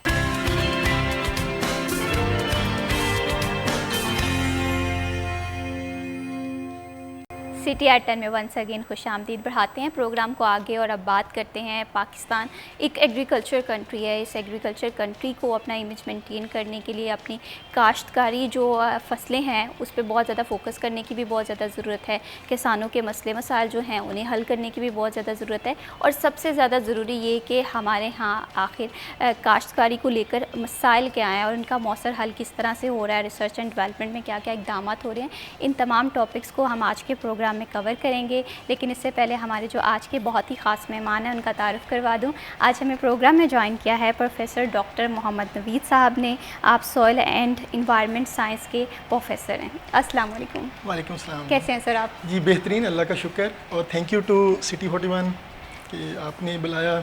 Thank you so much sir for joining us in this program. और उन्हीं के साथ हमें ज्वाइन किया है राना मोहम्मद ख़ान भट्टी साहब ने। आप सेक्रेटरी इत्तलात व नशरियात हैं अंजुमन काश्तकारान पंजाब। अस्सलाम वालेकुम। जी वालेकुम। कैसे हैं आप? जी थैंक यू। खान साहब बहुत शुक्रिया, आपने प्रोग्राम के लिए वक्त निकाला। सबसे पहले नवीद साहब आपसे गुफ्तगू का आगाज़ करूँगी। अगर हम एग्रीकल्चर सेक्टर को देखें, मैं ये समझती हूँ कि हमारे लिए या हमारी पहचान बहुत ज़रूरी है क्योंकि हम एक एग्रीकल्चर कंट्री हैं, लेकिन हमारे जो चैलेंजेस हैं काश्तकारी को लेकर या एग्रीकल्चर सेक्टर को लेकर, वो आपकी नज़र में क्या हैं? किस तरह से काश्तकार जो है वो क्यों परेशान है आज?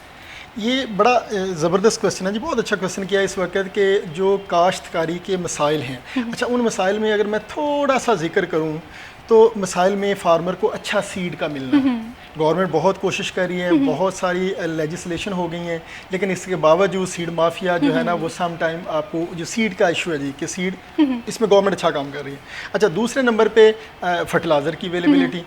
आल दो फर्टिलाइज़र सरप्लस है, लेकिन कुछ फर्टिलाइज़र स्पेशली जो DAP है, फॉस्फेट फर्टिलाइज़र है, ये हम पोटाश फर्टिलाइज़र है, ये बाहर से आ रहे हैं, तो उसकी टाइमली अवेलेबिलिटी ये एक अच्छा चैलेंज है सम टाइम।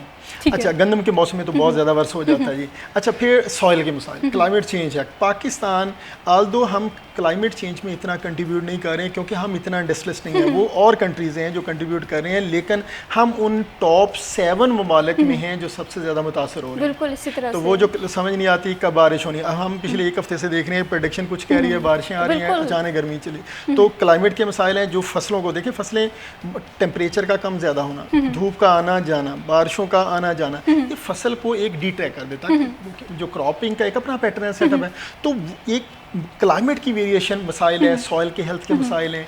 अच्छा, उसके बाद ये रेट का ना मिलना, ये सबसे इंपॉर्टेंट है। जैसे आपने देखा पिछले 2-3 साल से फार्मर को प्रोड्यूस का रेट नहीं मिल रहा, फार्मर की कंडीशन बड़ी गंदम में नहीं रेट मिला। उससे पहले मेज़ की प्रोडक्शन नहीं आई क्लाइमेट चेंज की वजह से। पिछले साल राइस में दाना नहीं बना, जो हम पोलिनेशन जिसको कहते हैं, क्योंकि गर्मी ज़्यादा थी। तो ये कुछ ऐसे मसाइल हैं जो फार्मर को वाइजली टैकल करने हैं और यूनिवर्सिटियों को चाहिए, हम भी इसमें रिसर्च कर रहे हैं, ये पुराने जो चीज़ें मार्केट में अवेलेबल हैं जो फार्मर को मिल रही हैं उससे ये टैकल नहीं होना, ये रिसर्च से टैकल होना। बिल्कुल, रिसर्च एंड डेवलपमेंट पे काम होना बहुत ज़्यादा ज़रूरी है और हमारे यहाँ क्या काम हो रहा है इस पर भी बात करेंगे। लेकिन यहाँ पर खान साहब आपसे मैं अगर गुफ्तगू का आगाज़ करना चाहूँ तो काश्तकार, आप काश्तकारों को रिप्रेजेंट कर रहे हैं, फार्मर को रिप्रेजेंट कर रहे हैं। हम देखते हैं कि हमारे यहाँ किसान खुशहाल नहीं है। आपकी नज़र में वो कौन सी वजूहात हैं जिसकी वजह से हमारा जो किसान है वो कहीं पर स्टे नहीं कर पा रहा सोसाइटी में? जी शुक्रिया सिस्टर, सबसे पहले हम शुक्रगुजार हैं सिटी 41 के कि आज उन्होंने हमें मौका दिया कि हम अपने मसाइल ऐवान बाला तक पहुंचा सकें। देखिए, पाकिस्तान एक ज़रई मुल्क है और ज़रई मुल्क में सबसे अहम गंदम है जो हर अमीर और गरीब ने खानी है। रोटी के बगैर आपको पता गुजारा नहीं है। हुकूमत की ये कोशिश होती है कि हम रोटी को जो है ना वो सस्ती से सस्ती रखें और गंदम और आटे का रेट जो है ना वो मुस्तहकम रहे, और इसमें उन्होंने कोशिश भी की है ताकि गरीब आम और जो शहरी लोग हैं वो इससे इस्तिफ़ादा हासिल करें। लेकिन इसमें ये नुकसान हुआ है कि जो हमारे फार्मर थे ना, उन्होंने बीज महंगे, ज़रई अद्वियात महंगी, खादें महंगी, उन्होंने ये सारी चीज़ें महंगी लगाकर अपनी फसल को काश्त किया, उनको उनका मुआवजा नहीं मिला। बिल्कुल ऐसे ही। जब उनको अपने ख़र्चे से मुआवजा उनके मुताबिक नहीं मिला तो वो ज़ाहिर है उनकी बच्चों की फ़ीसें, उनके शादी के मामला। अगर आप बाज़ार में अभी रौनकें देखें ना तो बाज़ार में रौनकें क्यों मांद हैं? इसलिए मांद है कि किसान जब खुशहाल नहीं होगा तो किसान इस मुल्क में रीढ़ की हड्डी की हैसियत रखता है। इस पे कोई शक नहीं है। तो मार्केटें आप देखें सुनसान क्यों हैं? क्योंकि जब किसान खुशहाल होता था तो वो उससे पूरी इकॉनमी जो है ना इस मुल्क की वो मुस्तहकम होती थी। वो अपने बच्चों की शादियां करते थे, अपनी शॉपिंग करते थे। तो इससे ये तकरीबन 1-2 साल से ऐसे हो रहा है कि उनको ना गंदम की पेमेंट मिल रही है, बल्कि इवन के जो शुगर मिलों में उनके गन्ने जाते हैं वो 2-3 साल से उनके बकाया जात अभी तक बकाया है। बिल्कुल, ये मैं कुछ डाटा आपको अभी शेयर करूँगा कि हमारे पिछले साल के बकाया जात जो है ना गन्ने के, वो अभी तक किसानों को अदा नहीं है। इसमें कुछ ऐसी शुगर मिलें भी हैं जो कि डिफ़ॉल्ट कर चुकी हैं, लेकिन किसान को ये नुकसान है कि उनको अभी तक अदायगी इस पिछले साल की नहीं हुई और उससे पिछले साल की भी नहीं हुई। तो मैं कुछ डाटा जो है ना, ये जैसे Tariq corporation limited Jaranwala sugar mill है, अभी इन्होंने 2071 किसानों को जो है ना उनको गन्ना सप्लाई किया और उनमें से टोटल जो है ना 1082 किसान उन्होंने क्लियर किए। अभी तक 999 किसान अभी तक ऐसे हैं जिनके बकायाजात अभी तक उन्होंने अदा नहीं किए। इसी तरह तांदलिया वाला शुगर मिल है, कंजवानी में है, और इसी तरह ये जो नॉन क्लियर शुगर मिले हैं उनमें चिनार शुगर मिल है, तारक कॉरपोरेशन है, हकबाऊ शुगर मिल है, गंज शक्कर शुगर मिल है, सराज शुगर मिल है और तांदलिया वाला है। तो ये ऐसी मिलें हैं और कुछ ऐसे भी मिले हैं जिन्होंने अपने क्लियर कर दिए तमाम किसान। उनमें सफीना शुगर मिल लालियाँ है, सिल्ला वाली शुगर मिल सरगोदा है, शाहताज शुगर मिल है और नून शुगर मिल। यानी ऐसी भी मसाले मौजूद हैं कि कुछ शुगर मिलों ने उनके क्लियर कर दिए। मेरी ये गुजारिश है इन शुगर मिलों से कि देखिए, जिस तरह किसान का एक रोज़गार है और आपका भी ये बिज़नेस है, आपका बिज़नेस तभी चलेगा जब आप किसान के साथ उसका मसावी सलूक करेंगे, वरना वो किसान खुशहाल होगा तो वो इसको तरजीह देगा, वरना उसके बच्चे इस तरफ नहीं आएंगे। वो पहले जिस तरह गुड़ शक्कर बनाते थे, देसी चीज़ें बनाते थे, मैं तो अपने किसानों को मशवरा दूंगा कि वो छोटे पैमाने पर बेशक वो गुड़ और शक्कर के ऐसे सिस्टम लगाएं ताकि शुगर मिल वालों को भी पता चल सके कि किसान जो है ना वो अपने अगर अपनी खुददारी पर आ जाए तो उसको कोई भी जो है ना वो नहीं रोक सकता। तो इसलिए शुगर मिलों का जो सारा कारोबार है इसी पर उनका दारोमदार है। तो मैं किसानों से गुजारिश करूंगा कि ये ऑर्गेनिक चीज़ों पर आएँ, देसी गुड़, देसी शक्कर, और इसी तरह छोटे पैमाने पर बेशक काश्तकार मिलकर उसको छोटी एक शुगर मिल की सूरत में खुद तैयार करें ताकि शुगर मिल वाले खुद इनके पास आएँ कि हमें ये मजबूर करें कि हमें आप गन्ना दें। बिल्कुल इसी तरह से अगर हम किसानों के मसाइल के हवाले से बात करें तो बहुत सारे ऐसे किसान हैं जो कि कह रहे हैं कि अब हम काश्तकारी नहीं करेंगे, हमारे बच्चे जो हैं वो काश्तकार बनने को तैयार नहीं हैं। और ऐसे में अगर किसान अपने काम नहीं करेगा खेतों में तो मैं समझती हूँ कि पाकिस्तान का सर्कल कैसे चलेगा। किसानों को खुशहाल करने के लिए बहुत ज़्यादा ज़रूरी है कि मसाइल को देखा जाए, समझा जाए। यहाँ पर नवीद साहब आपसे अगर बात करें अगर चावलों के हवाले से, तो अभी जनवरी फरवरी में हम अक्सर ये देख रहे थे कि बारिशें ना होने के बराबर हुई हैं और ये प्रेडिक्ट किया जा रहा था एक्सपर्ट की जानिब से कि चावल की फसल जो है वो इस दफ़ा नहीं काश्त की जाएगी। लेकिन अब देख रहे हैं कि मानसून थोड़ा सा पहले इसका आगाज़ हो गया है। तो अब इस नासिर को आप किस तरह से देख रहे हैं, इस मंजर को किस तरह से देख रहे हैं? मैम शाह का क्वेश्चन बड़ा वैलिड है जी। वाकई हम वाटर शॉर्टेज रहे हैं, हमारे सारे डैम जो थे ना वो थ्रेशोल्ड लिमिट तक पहुंच गए थे, इसमें कोई शक नहीं। और फार्मर जो था ना ट्यूबवेल पे या डीजल पे कभी भी पॉसिबल नहीं है वो राइस को ग्रो कर सकता, क्योंकि राइस को ये 20, 25, 30 पानी भी चाहिए। तो इतने ज़्यादा इरीगेशंस, जब एक इरीगेशन में आपको पता 2000 1 आवर का जो पानी डीजल पे चलता है या आप इलेक्ट्रिसिटी पे चलाते हैं तो 1 घंटे का जो रेंट है ना वो 2000 रुपया है। तो 2 से 2.5 घंटे एक एकड़ को लगते हैं, 5-6 हज़ार रुपया एक टाइम का पानी है। तो सोचें अगर वो 20 टाइम उसको पानी लगाना पड़े वो कहाँ पे जाए। तो लेकिन ये ब्लेसिंग है अल्लाह ताला की ज़ात का, हम शुक्रगुजार हैं कि इस दफ़ा प्री मानसून स्टार्ट हुआ है, हमें जून में बारिशें मिली हैं। तो वो जो जून में बारिशें या जून के आखिरी वीक में हमें बारिशें मिली हैं उसने फार्मर के माइंड को चेंज किया है। और इवन फार्मर इस दफ़ा सोच रहा था, राइस की 2 फसलें लगती हैं, गंदम के फ़ौरन बाद एक फसल लगाते हैं और फिर लोग जो है ना वो 15 अगस्त के बाद फिर एक फसल लगा देते हैं। यानी पहले 90 दिन की 80 दिन की फसल है, फिर 100 दिन की फसल। तो ये 1509 कुछ और किसान बासमती के नाम से शॉर्ट वैरायटी हैं। तो वो 2 फसलें पानी की अवेलेबिलिटी पे डिपेंड करती थी, इस दफ़ा फिर वो लग रही हैं। फार्मर ने पहली फसल बड़ी खुशहाली से वो अल्हम्दुलिल्लाह कट कर लिए। मुझे कल पता चला है मंडी में रेट आ गया सुपर फैन, ये 3600-4000 रुपये मन रेट आ गया पहली राइस की फसल। अब यहाँ पर ये भी देख रहे हैं कि गंदम के साथ जो हुआ था, हम देख रहे हैं किसान काफ़ी ज़्यादा परेशान है। और इसके बरक्स अगर हम चावलों की फसल को देखें तो आपको क्या लगता है ये ज़्यादा वर्थ इट रहेगा? हम पिछले साल लकी हैं, आपको पता है ये मेरे ख्याल 2 अरब रुपए से ज़्यादा का हमने चावल एक्सपोर्ट किया है।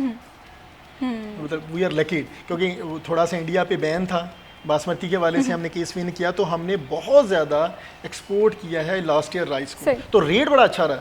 लास्ट ईयर राइस का रेट अगर देखें सुपर का अभी भी 6,000 रुपये के राउंड अबाउट है, 5,000 क्रॉस करता है। जो दरमियाना बासमती है जो बिल्कुल सुपर है वो 6,000 रुपया, जो आपको इरीफैन या कोर्स राइस है वो अभी भी 4,000 रुपये, और 4,000 रुपया बड़ा अच्छा, एक फार्मर 60 मन पैदावार ले लेता है। 60 मन पैदावार बड़े आराम से आ जाती है, ज़्यादा भी आ जाती, मैं तो बड़ा नॉर्मल कह रहा हूँ। तो 60 को अगर 4,000 से ज़रूरत दे तो 2,40,000 बनता है। फार्मर 1 लाख रुपया भी खर्चा करे, ये बड़ा खुला है, 70-80 हज़ार रुपया खर्चा, उसका ठेका भी डाल लें तो फिर भी 2.5 लाख में 2,40,000 रुपये में इंशाल्लाह वो 1 लाख रुपये से 1.5 लाख रुपया कमाएगा एक फसल में। अगर वो 2 फसलें लगाता है तो वी आर कॉन्फिडेंट कि जो बारिश और पानी की अवेलेबिलिटी है ये इस साल राइस की क्रॉप के बाद फार्मर को पैरों पे लेके आएगी। वो जो पिछले 2-3 क्रॉप्स में उसको बेचारे को बिल्कुल बहुत मसले रहे हैं। गंदम की कीमत का अगर हम देखेंगे वो गंदम की कीमत, और पिछले साल वो राइस में दाना नहीं बना गर्मी की वजह से, फिर गंदम क्लाइमेट चेंज ने आपकी मेज़ की प्रोडक्शन को भी 60 मन से ज़्यादा नहीं होने दिया जो 130 मन आती थी। बिल्कुल इसी तरह से बहुत सारे फैक्टर्स हैं जो कि किसान को परेशान कर रहे हैं, जिसमें मौसमियाती तब्दीलियाँ तो मैं समझ रही हूँ पूरी दुनिया में आ रही हैं, लेकिन इसे टैकल कर लिए हम लोगों को इकदाम करने की ज़रूरत है, समझने की बहुत ज़्यादा ज़रूरत है। फर्दर भी किसानों के मसाइल के हवाले से और किस तरह से हुकूमती पॉलिसियाँ बनाई जा रही हैं इस पर बात करेंगे, लेकिन यहाँ पर वक्त हुआ एक छोटी सी ब्रेक का, कहीं मत जाइए, हमारे साथ रहिए।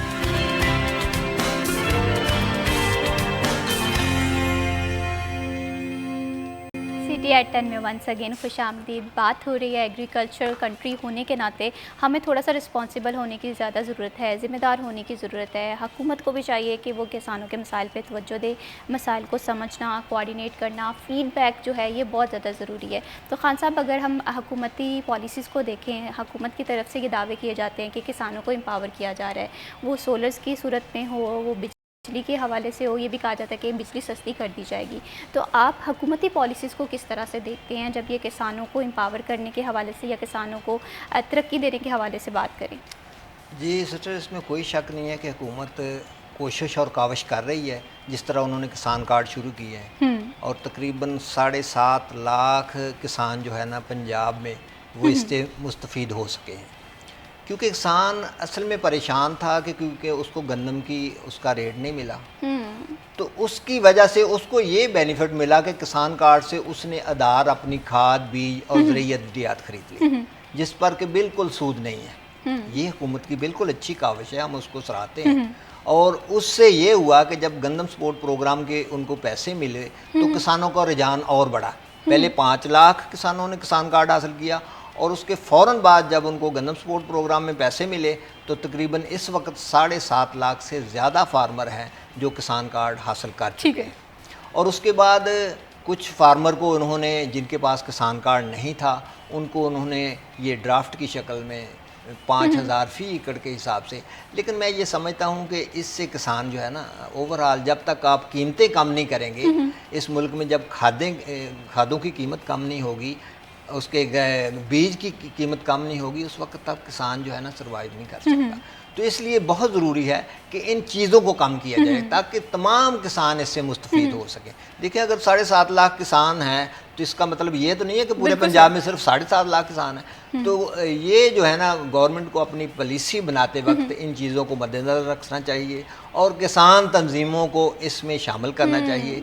देखिए, मुझे याद है कि हमने मार्च के महीने में कमिश्नर साहबा को एप्लीकेशन दी कि ये जो हमारे बकाया जात रहते हैं शुगर कैन मिलों के, इसके लिए हम एक मीटिंग करवाना चाहते हैं। और मेरे पास आज भी वो डायरी नंबर, हर चीज़ महफूज है, लेकिन आज तक हमें उसके लिए कॉल नहीं की गई कि आप आएँ और हमारे साथ मीटिंग करें। तो ये ऐसे मसाइल हैं जो कि इंतहाई ज़रूरी हैं, क्योंकि किसान गंदम की, ये हमारे 2 मेजर फसलें हैं, गन्ना और गंदम। बिल्कुल ऐसी। तो अगर गंदम की वजह से पहले किसान परेशान थे, ऊपर से उनको गन्ने के पैसे नहीं मिले, तो किसानों की अदायगियाँ, मैं हैरान हूँ कि उनको पहले कहा गया कि आपको इसके मुतबादल हम चीनी देंगे, लेकिन उनको चीनी भी नहीं दी गई।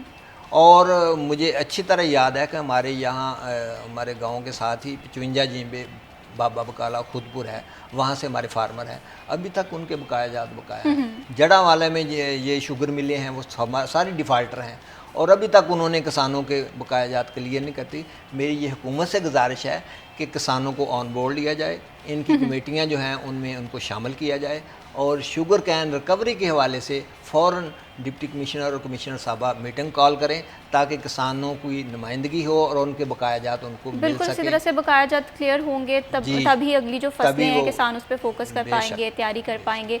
तो ये हमारा अलमिया है कि किसानों के पे जब इन्वेस्टमेंट की बात आती है या जब उन्हें उनका हक अदा करने की बात आती है, वहाँ पर शुगर मिल्स भी उस तरह से नहीं अदायगी करती या गंदम की कीमत है उसका भी तयन वक्त पे नहीं किया जाता, जिसकी वजह से किसान जो है परेशान हो रहा होता है। नवीद साहब, अगर हम मिट्टी के हवाले से बात करें तो फैसलाबाद की मिट्टी हो या पूरे पंजाब की, इसे किस तरह से मज़ीद ज़रखेज़ बनाया जा सकता है? क्योंकि जहाँ तक हमें पता चल रहा है मौसमियाती तब्दीलियाँ भी एक चैलेंज है, जिसकी वजह से भी हमारी जो फसलें हैं इनकी जो शक्लें हैं वो बहुत बदल गई हैं। ये मैं भी ज़बरदस्त क्वेश्चन है जी। कहते हैं कि अगर सॉइल एक बेस है किसी भी क्रॉप्स की, अगर वो बेस अच्छी है ना तो फसल अच्छी है। अब इसमें कोई शक नहीं है कि राइस के लिए पानी चाहिए, तो इसके लिए स्पेसिफिक सॉइल है जो गुजरांवाला डिस्ट्रिक्ट है, राइस है, वो सियालकोट है, नारोवाल है, शेखपुर से आगे, तो ये वो सॉइल्स हैं जो पानी को खड़ा रखती हैं, क्ले सॉइल हम इसको कहते हैं, ये राइस के लिए बहुत अच्छी हैं। अच्छा, इसी तरह जब हम, लेकिन फार्मर को चूँकि और फसलों से पैसे नहीं मिल रहे, फार्मर राइस की तरफ आ रहा है, तो फैसलाबाद सेंट्रल पंजाब है, यहाँ पानी खड़ा नहीं होता, हमारी उस तरह की सॉइल नहीं है, लेकिन फार्मर को चूँकि प्रॉफिट नजर आ रहा है वो मजबूरन लगाता है। और इवन साउथ में जाएं, साउथ तो इलाका ही कॉटन का है, लेकिन लोग राइस पे आ रहे हैं, उसको राइस को भी कुछ नजर आ रहा है। उसकी रीजन जो मैंने अभी आपको थोड़ी सी कैलकुलेशन बताई, तो पानी खड़ा नहीं कर रही सॉइल, लेकिन फार्मर लगा रहे हैं। अच्छा, जरखेजी के वाली साहब ने थोड़ी सी बात की, तो हम ना नामियाती मादा, गोबर, जानवरों का गोबर, बेसिकली ये सॉइल को थोड़ा सा डीकम्पोज करके अगर सॉइल में ऐड कर दें, फार्मर की खादों का खर्चा बहुत कम हो सकता है अगर वो सॉइल को हेल्दी कर दे। सॉइल की हेल्दी में मुख्तलिफ चीज़ें हैं, इसमें जानवरों का गोबर, लेकिन उसको डीकम्पोज करना डायरेक्ट नहीं। अब पुराने ज़माने में लोग 10 ट्रॉलियाँ डालते थे, वो नहीं। आप, हमारे पास माइक्रोब हैं, ऐसे माइक्रोब हैं जो एक ट्रॉली गोबर को डीकम्पोज करके आधा कर देते हैं, और वो आधा जो है ना ट्रॉली, वो 5 एकड़ के लिए काफ़ी है। वहाँ यहाँ पे 10 ट्रॉली 1 एकड़ में, तो 5 एकड़ में 50 ट्रॉली। अब आप एक ट्रॉली 5 एकड़ में डाल रहे हैं, तो कितना इफेक्टिव हो गया वो नामियाती मादा, और वो कितनी सॉइल को बूस्ट करेगा। फिर बहुत सारे माइक्रो ऑर्गेनिज्म, बायो फर्टिलाइजर हम उसको कहते हैं, वेस्ट डिकम्पोजर, इंडिया में 5 मिलियन फार्मर यूज़ कर रहे हैं। तो हमारी यूनिवर्सिटी ऐसे bio fertiliser, living micro organism दे रही है, जो फार्मर अपने फॉर्म पे उसको मल्टीप्लाई करता है गुड़ में या शीरे में। तो शीरे में, गुड़ में 3-4 दिन में मल्टीप्लाई करके, फर्मेंटेशन हम उसको कहते हैं, वो फार्मर 100 से 200 लीटर फ्लड कर दे, सॉइल हेल्दी हो जाएगी, खादों का खर्चा कम हो जाएगा।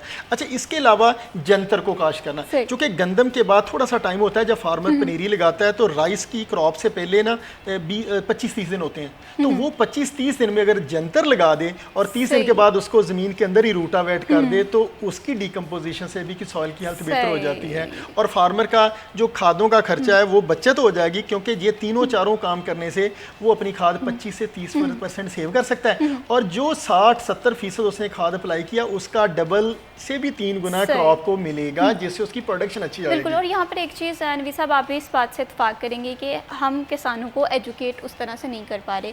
फॉर एग्जांपल, अगर साउथ पंजाब की ज़मीन है वो कपास के लिए अच्छी है, वहाँ पर हम कपास काश्त कर सकते हैं, लेकिन वहाँ पर चावल की फसल बोई जा रही है। इसी तरह से यहाँ पर देखें, यहाँ पर चावल अच्छे बीज हम कर सकते हैं, लेकिन इस चीज़ को देखना कि कहाँ की जो ज़मीन है वो किस फसल के लिए सूटेबल है, ये प्रॉब्लम मैं देख रही हूँ, ये हमेशा से चलती आई है। हमारी यूनिवर्सिटी में ना, हमारे जो प्रीवियस वाइस चांसलर थे प्रोफेसर डॉक्टर इकरार खान, आजकल वो HEC, पंजाब HEC के चेयरमैन है, बड़ा अच्छा उन्होंने काम किया था, क्रॉपिंग जोनिंग कर दी थी। उन्होंने कहा था कि पूरे पाकिस्तान में, पंजाब में स्पेसिफिकली, कि कौन सा एरिया किस फसल के लिए सूटेबल है, तो वो क्रॉपिंग जोनिंग हमारे यूनिवर्सिटी का बड़ा ज़बरदस्त काम था, क्रॉपिंग जोनिंग। अच्छा, वो जो जोनिंग थी उसमें ये डिसाइड किया गया था कि कॉटन वाले एरिया में राइस ना लगे, कॉटन वाले एरिया में राइस ना लगे। अच्छा, इवन आपका रहीम यार खां कॉटन का एरिया, मुल्तान से आगे उस मैंगो को कट किया जा रहा है, तो कॉटन खत्म हो गई, लोग शुगर केन पे आ गए। आपको पता बहुत सारी मिलें जो साउथ में चली गई हैं, शुगर केन उधर ज़्यादा हो रहा है क्योंकि सन कॉरिडोर है, वहाँ पे टेम्परेचर ज़्यादा मिल रहा है, रिकवरी ज़्यादा है, तो वो जो शुगर केन की सारी मिलें, ननकाना चली गई, चौधरी शुगर मिल आपका वो गुजरात से चली गई, तो वो सारा जोन जो था ना वो कॉटन वाला वो चला गया शुगर केन में, तो वो रिवाइवल। अब वो जो जोनिंग को अगर गवर्नमेंट इंप्लीमेंट कर दे, secretary agriculture, minister agriculture, CM साहबा अगर उसी को इम्प्लीमेंट कर दें, तो हम जो कॉटन कर रहे हैं, हम जो वीट कर रहे हैं, तो ये बहुत सारे मसाइल हल हो जाएंगे। लेकिन फिर उसके बाद के फार्मर को उस चीज़ का रेट भी तो मिले। बिल्कुल इसी तरह कॉटन का रेट ना मिले तो वो डेफिनेटली शुगर केन पे जाएगा। लेकिन शुगर केन का, जैसे राना साहब ने कहा कि वो जो मिलें पैसे नहीं दे रही, बिल्कुल इसी तरह तो से फार्मर कहाँ भेजा है? हाँ, यहाँ पर राना मोहम्मद खान साहब, आपसे भी इसी टॉपिक पे मैं आपकी भी इंसाइट लेना चाहूँगी कि हमने देखा सर्दियों में गोभी जो है वो 1 रुपये 2 रुपये बहुत कम रेट पे बिकी है। इसी तरह से दीगर सब्जियाँ थी जिसकी कहीं ना कहीं रीज़न ये बताई जा रही थी कि क्रॉप जोनिंग नहीं थी। तो इस चीज़ को किसान किस तरह से देख रहा है? क्या उन्हें इस हवाले से अवेयरनेस दी जा रही है, एजुकेशन प्रोवाइड की जा रही है ताकि इस इशू को टैकल करें, फिर जाके शायद जो रेट का तयन किया जाए वो मुसलसल भी हो? इसमें कोई शक नहीं है कि इसमें हुकूमत अपनी तरफ से कोशिश कर रही है, और ख़ुसूसन मैं ज़रई यूनिवर्सिटी की इस बारे में ज़रूर तारीफ़ करूँगा, और ख़ुसूसन डॉक्टर नवीद साहब, ये हमें कुदरती खाद बनाने के तरीके किसानों को बताते हैं, और इससे किसानों का ख़र्चा भी कम होता है। देखें, जो हम DAP 13,000 से ऊपर है, अगर वही DAP आपको ये 1,000 में बना के दिखाएं तो मैं समझता हूँ कि ये इनका बहुत बड़ा कमाल है। ये नॉलेज देते हैं और इनके पास बहुत बड़ा नॉलेज है। जब वीट कैंपेन आती है, यूनिवर्सिटी के तमाम स्टूडेंट और इवन तमाम असातिज़ा भी उनके साथ ये कैंपेन पर निकलते हैं और खेत खेत घर घर जाकर किसानों को एजुकेट करते हैं। ये इनकी अच्छी काविश है।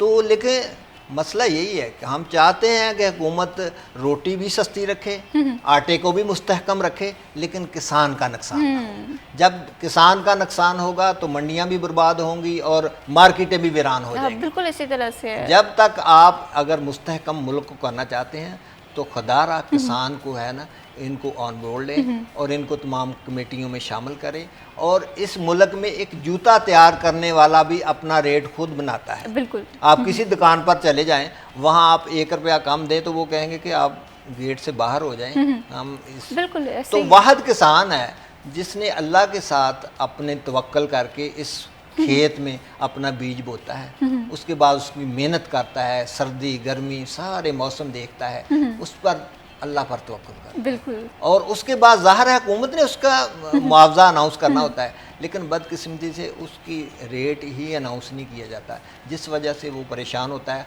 आज अगर आप देखें सूरत हाल, तो जो लोग ठेके पर ज़मीन लेकर रुझान था बड़ा, अभी वो बहुत कम हो रहा है। लोग ठेके पर ज़मीन छोड़ रहे हैं क्योंकि उनको प्रॉफिट नहीं रहा। तो जो प्रॉफिट नहीं रहा उस वजह से इस मुल्क में जो है ना मार्केटें सुनसान हो गई हैं। तो इसलिए अगर इस मुल्क को आपने मुस्तहकम करना है तो बजाय इसके कि आप बाहर से चीज़ें इंपोर्ट करें, गंदम बाहर से इंपोर्ट करें और दूसरी चीज़ें, इससे बेहतर है कि अपने किसान को आप जो है प्रमोट करें, उसकी फसल का मुआवजा उसको बेहतर दें, उसको तालीम में बेहतर करें ताकि उनके बच्चे तालीम हासिल कर सकें।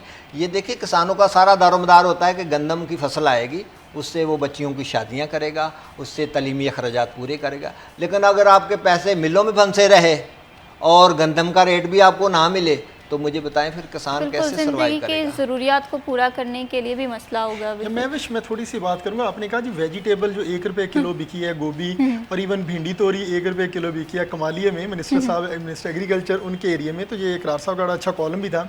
यहाँ पे ज़रूरत है कि जब चीज़ सरप्लस हो जाए तो रिसर्च करके उसकी वैल्यू एडिशन की जाए। बिल्कुल, वैल्यू एडिशन पे काम कि फार्मर को इतना अवेयर होना चाहिए, या एट लीस्ट कि आपको नज़र आ रहा है कि चीज़ सरप्लस है, तो वाई नॉट आप यूनिवर्सिटीज़ में जाए, रिसर्च दौरे में जाए, आप उसको प्रोसेस करें, आप उसको स्टोर करें, आप उसको सेव करें, उसकी शेल्फ लाइफ बढ़ाएं। अब ये सारी दुनिया कर रही है, तो वही चीज़ थोड़ा सा सीजन गुजर जाए तो जितने मर्जी पैसे कमा लें। बिल्कुल ऐसे ही है। ये हमारे यहाँ सब्जियों के साथ हमेशा से होता आया कि क्रॉप जोनिंग नहीं होती, जिसकी वजह से किसान बहुत ज़्यादा ऑलरेडी परेशान होता है, उसकी परेशानी में इजाफा हो जाता है। सस्ती खादें जो है किस तरह से फराहम होती हैं, इस हवाले से रिसर्च एंड डेवलपमेंट में क्या काम किया जाता है, इस पर भी बात करेंगे।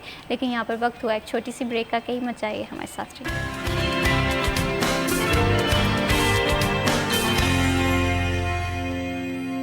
सिटी एट 10 में वंस अगेन खुश आमदीद। बात हो रही है आज किसानों के राइट्स के हवाले से, और पाकिस्तान जो है एक ऐसा मुल्क है जहाँ पर ज़राअत को फ़रोग दिया जा रहा है, लेकिन अभी भी ऐसे बहुत सारे लूप होल्स हैं जिस पे काम होना बहुत ज़्यादा ज़रूरी है। किसान अगर एम्पावर हो जाएंगे तो हम देखेंगे कि हम एक ज़रूरी कंट्री तो हैं ही हैं, एक एग्रीकल्चर कंट्री हैं, लेकिन ये इमेज और ज़्यादा बेहतर हो जाएगा। उसके लिए इक़दाम करने की बहुत ज़्यादा ज़रूरत है। एग्रीकल्चर के हवाले से बात करें, ज़राअत के हवाले से बात करें, तो किसानों के लिए सबसे बड़ा चैलेंज ये होता है कि खादें बहुत महंगी होती हैं। तो नवीद साहब, अगर 1 एकड़ के हवाले से बात करें, 1 एकड़ को काश्त करने के लिए कितनी खाद रिक्वायर्ड होती है, कितना खर्चा आता है, इस हवाले से थोड़ा सा बताइएगा। उसके बाद मैं आपसे ये भी पूछूंगी कि इसके अल्टरनेटिव प्लान्स क्या हैं। ये महविश बहुत ज़बरदस्त क्वेश्चन है। इस वक्त ना वाकई जैसे राना साहब ने भी बात की कि फर्टिलाइजर DAP 13,500 क्रॉस कर गई है। 13,500 रुपया। दूसरी तरफ गंदम 2200 रुपये है। तो सच है कि कहते हैं 6-7 मन गंदम देंगे तो फिर एक DAP आएगी। अच्छा, मैं अब थोड़ा सा खर्चे की बात करूं तो हम अगर सीड का रेट थोड़ा है 250 रुपये केजी है। अगर सीड लेते हैं ना 5 kg सीड चाहिए 1 एकड़, मतलब हम उसकी पनीरी लगाते हैं तो 5 किलो सीड 1 एकड़ के लिए, तो इसका मतलब सीड तो 200 रुपये किलो, 1000 रुपये का सीड, 250 रुपये किलो 1200 का सीड आ गया। अगर वो किसान बासमती लेता है, कोई कोर्स वैरायटी लेता है हमारी, तो 1000-1500। लेकिन जब वो पनीरी लगाता है तो पनीरी का खर्चा है, उसको पानी देना है, 25 दिन की पनीरी लगती है, तो ये पनीरी का खर्चा और फिर ट्रांसप्लांटिंग। जो लेबर है ना 15,000 रुपया लेती है, 12 से 15 की मेरी कर, ट्रांसप्लांटर से लगाए वो 10,000 रुपया ले रहे हैं।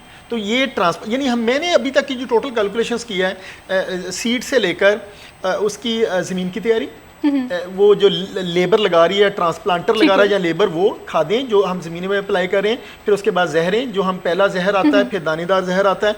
अच्छा, उसके बाद फिर जो हम अप्लाई करें इसको हार्वेस्टिंग का 10,000 रुपया जो ले रही है, यानी मैं टोटल खर्चा में पानी का खर्चा, ये सारा खर्चा देखें तो मैंने जो कैलकुलेशन किया वो 70,000 है। सही। 1 एकड़ खर्चा 7। अभी इसमें मैंने वो रेंट नहीं ऐड किया अगर कोई ठेके का जिम्मेदार है तो 70,000 में जिम्मेदार हम कॉन्फिडेंट कि वो 60 मन पैदावार ले लेगा। लेकिन अगर रेट भी अच्छा मिल जाए तो बड़ा ज़बरदस्त है। लेकिन कुछ लोग 1 लाख रुपए तक कुछ महंगी चीज़ें ले रहे हैं, ब्रांडेड चीज़ें ले रहे हैं, इंपोर्टेड चीज़ें, कुछ अच्छे ब्रांड हैं, तो वो जो आपको 3,000 रुपये की चीज़ है ब्रांडेड 5,000 की मिलेगी, तो वो 90,000 भी क्रॉस कर जाता है 1 एकड़ का खर्चा। तो अब फार्मर पे डिपेंड कर रहा है कि वो लोकल मेड ले, लोकल में DAP इंपोर्टेड है, वाई नॉट की हमारे पास अल्टरनेट है, वो मैं अगले क्वेश्चन में बात करूंगा। तो फार्मर को इन जनरल फार्मर 70 से 80,000 रुपया 1 एकड़ का एक्सपेंस है राइस। बिल्कुल, और उसमें किसान की मेहनत भी है, दिन रात एक वो तो काउंट ही नहीं करता ना, वो काउंट होना बहुत ज़्यादा ज़रूरी है। फैमिली लगी हुई है, बिल्कुल, वो काउंट नहीं होती। वो काउंट होना बहुत ज़्यादा ज़रूरी है। फिर मैं समझती हूँ कि हम ज़राअत का हक अदा कर सकेंगे। खान साहब, यहाँ पर आपसे ये भी जानना चाहती हूँ, सेम खादें जो है वो बहुत महंगी हैं, ये चीज़ किसानों को किस तरह से या काश्तकारों को किस तरह से परेशान कर रही है? देखिए, इसमें कोई शक नहीं है कि ख़ुसूसन जो DAP है उससे किसान परेशान है। और पहले तो ये हाल था कि ब्लैक में, अभी ये शुक्र है कि कम से कम जो ब्लैक मार्केटिंग थी खादों की उस पर हुकूमत ने कंट्रोल किया। और दूसरा, हुकूमत की तरफ से जो बेनिफिट मिला है कि चलें वो किसान कार्ड के ज़रिए कम से कम अपनी फसल के बर वक्त जो है ना उससे ख़रीदारी करके वो उसको फसल की अदायगी के बाद उस किसान कार्ड के ज़रिए बग़ैर सूद के पैसे वापस कर दें। ये तो हुकूमत का अच्छा इकदाम है, लेकिन इससे तमाम फार्मर फ़ायदा नहीं उठा सकते और ना ही इतने तमाम फार्मर ने वो किसान कार्ड हासिल कर लिए। इसलिए हुकूमत को चाहिए कि खादें सस्ती करें। जब तक आप चीज़ें सस्ती नहीं करेंगे, बेशक रोटी आप 10 रुपए की कर दें, उससे भी सस्ती कर दें, हम खुश हैं ऐसे, लेकिन किसान का इस्तेसाल ना हो। किसान परेशान इसलिए है कि उसका मुआवजा नहीं मिला। अभी देखें, उसके पास आपने बड़ी ईद पर देखा होगा कि 50 रुपए की 5 किलो भिंडी, और किसानों ने अपने जानवरों को चारे के तौर पर भिंडी डाली है। आपने आम वीडियो देखी होगी। उसका वजह क्या है कि हमने भी ऐसे कोल्ड स्टोरेज नहीं बनाए, किसानों को उसके लिए मोटिवेट नहीं किया। अगर आप किसानों को बगैर सूद के कर्जा जात दें, वो अपने छोटे पैमाने पर कोल्ड स्टोरेज बनाएं। देखिए, अभी गंदम है, गंदम का उसको रेट भी नहीं मिल रहा। जब वो अपने पास उसके पास उसको महफूज करने के लिए मुतबादल नहीं होगा तो उसकी फसल ख़राब हो जाएगी। बिल्कुल इसी तरह और गंदम तो एक ऐसी चीज़ है कि इसको जब वो सुसरी कीड़ी पड़ जाती है तो फिर ये इसको कंट्रोल करना भी मुश्किल हो जाता है और बिल्कुल वो आटा बन जाता है। इसलिए हुकूमत को ये कोल्ड स्टोरेज के लिए किसानों को आसान ज़रूरी कर्ज़े बगैर सूद के देने चाहिए, और किसानों को भी ऐसे चीज़ों को जो है ना वो अपनी महफूज करने के लिए कोल्ड स्टोरेज भी बनानी चाहिए, और उनको वैल्यू एडिशन पर आना चाहिए। जब तक आप वैल्यू एडिशन पर नहीं आएंगे, आप ना ही इससे बेहतर अपना मुआवजा हासिल कर सकते हैं, और ना ही आप खुद खुशहाल हो सकते हैं, ना आपका मुल्क। बिल्कुल इसी तरह से वैल्यू एडिशन और बाय प्रोडक्ट्स में ये समझती हूँ कि अगर इन दो चीज़ों पे हमारे यहाँ काम हो जाए तो हमारी ज़राअत जो है इसमें जिद्दत भी आएगी और फैसिलिटेशन यहाँ पर बहुत ज़्यादा ज़रूरी है। नवीद साहब, जिस तरह से अभी हमने क्वेश्चन आपसे किया था कि 1 एकड़ में कितनी लागत लगती है, अब इसका अल्टरनेट प्लान क्या है? अगर एक किसान 70,000 खर्च कर रहा है, कोई कोस्ट कम हो जाए ताकि किसान जो है वो खुशहाल हो। ये ना, अगर इसमें मैं बात करूँ ना, जिस 70 या 80 हज़ार रुपये में सिर्फ मैं खादों को कैलकुलेट करता हूँ, 1 एकड़ राइस के लिए ना 1 बैग DAP चाहिए, एक नहीं वैसे 30 किलो चाहिए, चलो 1 बैग 23 किलो देता है तो 13,500 की DAP, 1 बैग पोटाश चाहिए, अच्छा वो 11,000 का है, जो 25,000 रुपये या 2 खादें, 25,000 रुपये में 12,000 का यूरिया चाहिए, 2.5-3 बैग, तो 12 और 25 37,000 रुपये, 3,000 की जिंक, 2,000 का बोरान, ये बन गया 42,000, कुछ ह्यूमिक एसिड, कुछ ऐसी चीज़ें, यानी 48 से 50,000 रुपया खर्चा जो है ना वो फर्टिलाइज़र का है। 80,000 रुपये में बाकी सारी चीज़ें मैं बता रहा हूँ, यानी सिर्फ 45 से 48,000 रुपया सिर्फ खादों का खर्चा। अच्छा, अब ये फार्मर कैसे कर सकता है इसको? इसका हम रिप्लेसमेंट मैं पिछले 10 साल से रिसर्च कर रहा हूँ इसमें। अब देखें, DAP डेफिनेटली अभी 1 बैग ऐड कर रहे हैं तो फार्मर 50 मन 55 मन से ज़्यादा नहीं लेगा, लेकिन या तो वो इसके यूज़ एफिशिएंसी बढ़ा दे, या मेरे पास फिर इसका अल्टरनेट ये है कि हमारे पाकिस्तान में रॉक फॉस्फेट मिलती है। हम रॉक फॉस्फेट कहते हैं, जो नॉन रिएक्टिव मिट्टी क्ले है, ये KPK में हतार में अवेलेबल है और बड़ी इकोनॉमिकल है, 20 रुपये kg है, और 1 एकड़ में, लेकिन इसको एक्टिव करना पड़ता है। अगर आप वो 1 एकड़ में 150 किलो रॉक फॉस्फेट, अगर मैं 150 किलो की बात करूं, 20 रुपये किलो है तो 3,000 रुपये की रॉक फॉस्फेट, उसको एक्टिव 500 रुपये में कर सकते हैं। तो वो हमारे पास माइक्रो ऑर्गेनिज्म है, फास्फोरस सॉल्युबलाइजर बैक्टीरिया है, जानवरों के पास गोबर है, तो फार्मर रॉक फॉस्फेट 150 kg, गोबर 150 kg और थोड़ा सा माइक्रोब लगाए तो वो 3500 रुपये में 14,000 13,500 वाली DAP बना सकते हैं। सोचें 10-11,000 रुपया रोक लिया उसने, बिल्कुल रोक लिया। अच्छा, अब वो ये बायोएक्टिव रॉक फॉस्फेट यूज करे अपने एकड़, जिसमें DAP इंपोर्टेड है, महंगी है, उसकी एफिशिएंसी सिर्फ है, इसकी एफिशिएंसी डबल से ट्रिपल है, तो फार्मर का खर्चा कम। पोटाश की यूज एफिशिएंसी डबल करें। यूरिया 4 बैग हैं, लेकिन यूरिया 60% ज़ाया होता है। हम कहते हैं कि हमारे पास कुछ ऐसे प्रोडक्ट हैं, हमने बायोएक्टिव सल्फर बनाया है यूनिवर्सिटी में, हम कुछ हमारे पास माइक्रो ऑर्गेनिज्म है जो नाइट्रोजन को फिक्स करते हैं, तो 4 बैग से हम 2 से 2.5 बैग पे आ सकते हैं अगर उसका यूज एफिशिएंट अब बना इसकी दें। इम्प्लीमेंटेशन के लिए भी बहुत ज़्यादा इकदाम करने चाहिए ताकि एक आम किसान है जिसे इस हवाले से अवेयरनेस नहीं है, वो इस चीज़ को यूटिलाइज़ कर सके जब वो काश्तकारी कर रहा होता है। फर्दर भी इस टॉपिक पे बात करेंगे, लेकिन यहाँ पर वक्त हुआ एक छोटी सी ब्रेक का, कहीं मत जाइए, हमारे साथ रहिए।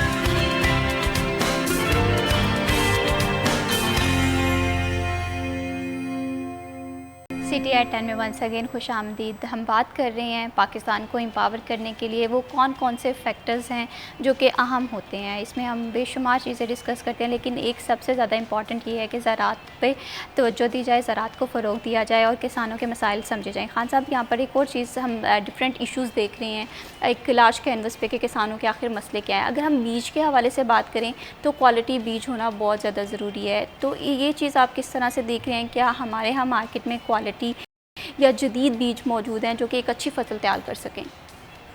देखिए महवेश, इसमें कोई शक नहीं कि पंजाब सीड कॉरपोरेशन किसानों को सीड फराहम करता है, लेकिन वो इतनी मकदार में नहीं होता कि तमाम किसान उससे फ़ायदा उठा सकें। इसको यूनियन काउंसिल लेवल पर जो है ना, अभी वो हर फार्मर अयूब सर्च नहीं पहुंच सकता, तो इसलिए इसको यूनियन काउंसिल लेवल पर, वहाँ पर ऐसे यूनियन काउंसिल मरकज़ होने चाहिए, वहाँ पर पंजाब सीड कॉरपोरेशन जो है ना, जो तस्दीक शुदा बीज है, आपको पता होगा कि पिछले साल किसान जब राइस का मौका आया तो उसमें वो दाना ही नहीं बना और उस वजह से किसान परेशान हुआ, और इसमें कमेटियाँ भी बनी और जो कसूर से MNA उन्होंने बाकायदा इसमें जो कंपनियां थी उनके साथ बाकायदा मीटिंग करके उनको जो है ना बड़ी सख्ती की उनके साथ, और किसानों से गुजारिश की कि आप अपनी अपनी एप्लीकेशन लेकर इस्लामाबाद पहुँचे। इसमें उन्होंने भरपूर कोशिश की, लेकिन मैं समझता हूँ कि किसान पहले भी परेशान था और ऊपर से ये जो सीड माफिया है इन्होंने उनको मज़ीद परेशान किया कि एक तो मौसमियाती तब्दीली की वजह से और दूसरा इनका नाकस बीज की वजह से। देखिए, जब तक जो सर्टिफाइड बीज है, आपको पता है उसके ऊपर एक टैग लगा होता है, पंजाब सीड कॉरपोरेशन प्रॉपर एक उसको टैग लगाता है, और जो उसकी रजिस्ट्रेशन होती है उसके ऊपर एक टैग लगाता है। बिल्कुल। और वो प्रॉपर उनका एक तरीक़ाकार है, वो बीज को चेक करते हैं अपनी लेबॉर्ट्री में, उनको पास करने के बाद उसकी तस्दीक करके उसको बाकायदा टैग लगाते हैं।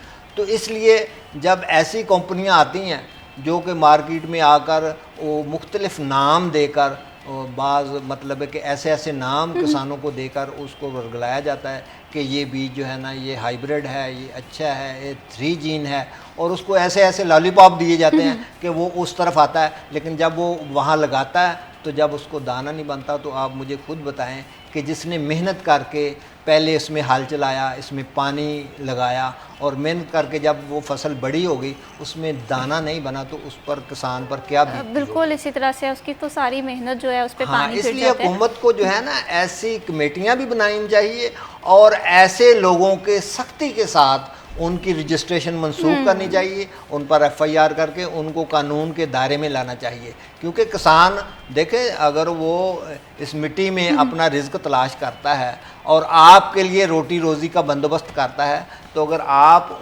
वो जो कंपनियां हैं वो खाद माफिया हो, खा वो सीड माफिया हो, जब तक उनको आप कानून के दायरे में लाकर वो सब के लिए उनके सख्ती के साथ उनसे नहीं निपटेंगे तो उस वक्त तक किसान खुशहाल नहीं हो सकता। बिल्कुल इसी तरह से, और एहतसाब बहुत ज़रूरी है। जहाँ पर हम देख रहे हैं कि जो फैक्टर्स हमारी ज़राअत को मुतासिर कर रहे हैं उनके ख़िलाफ़ वाकई इक़दाम करने की बहुत ज़्यादा ज़रूरत है।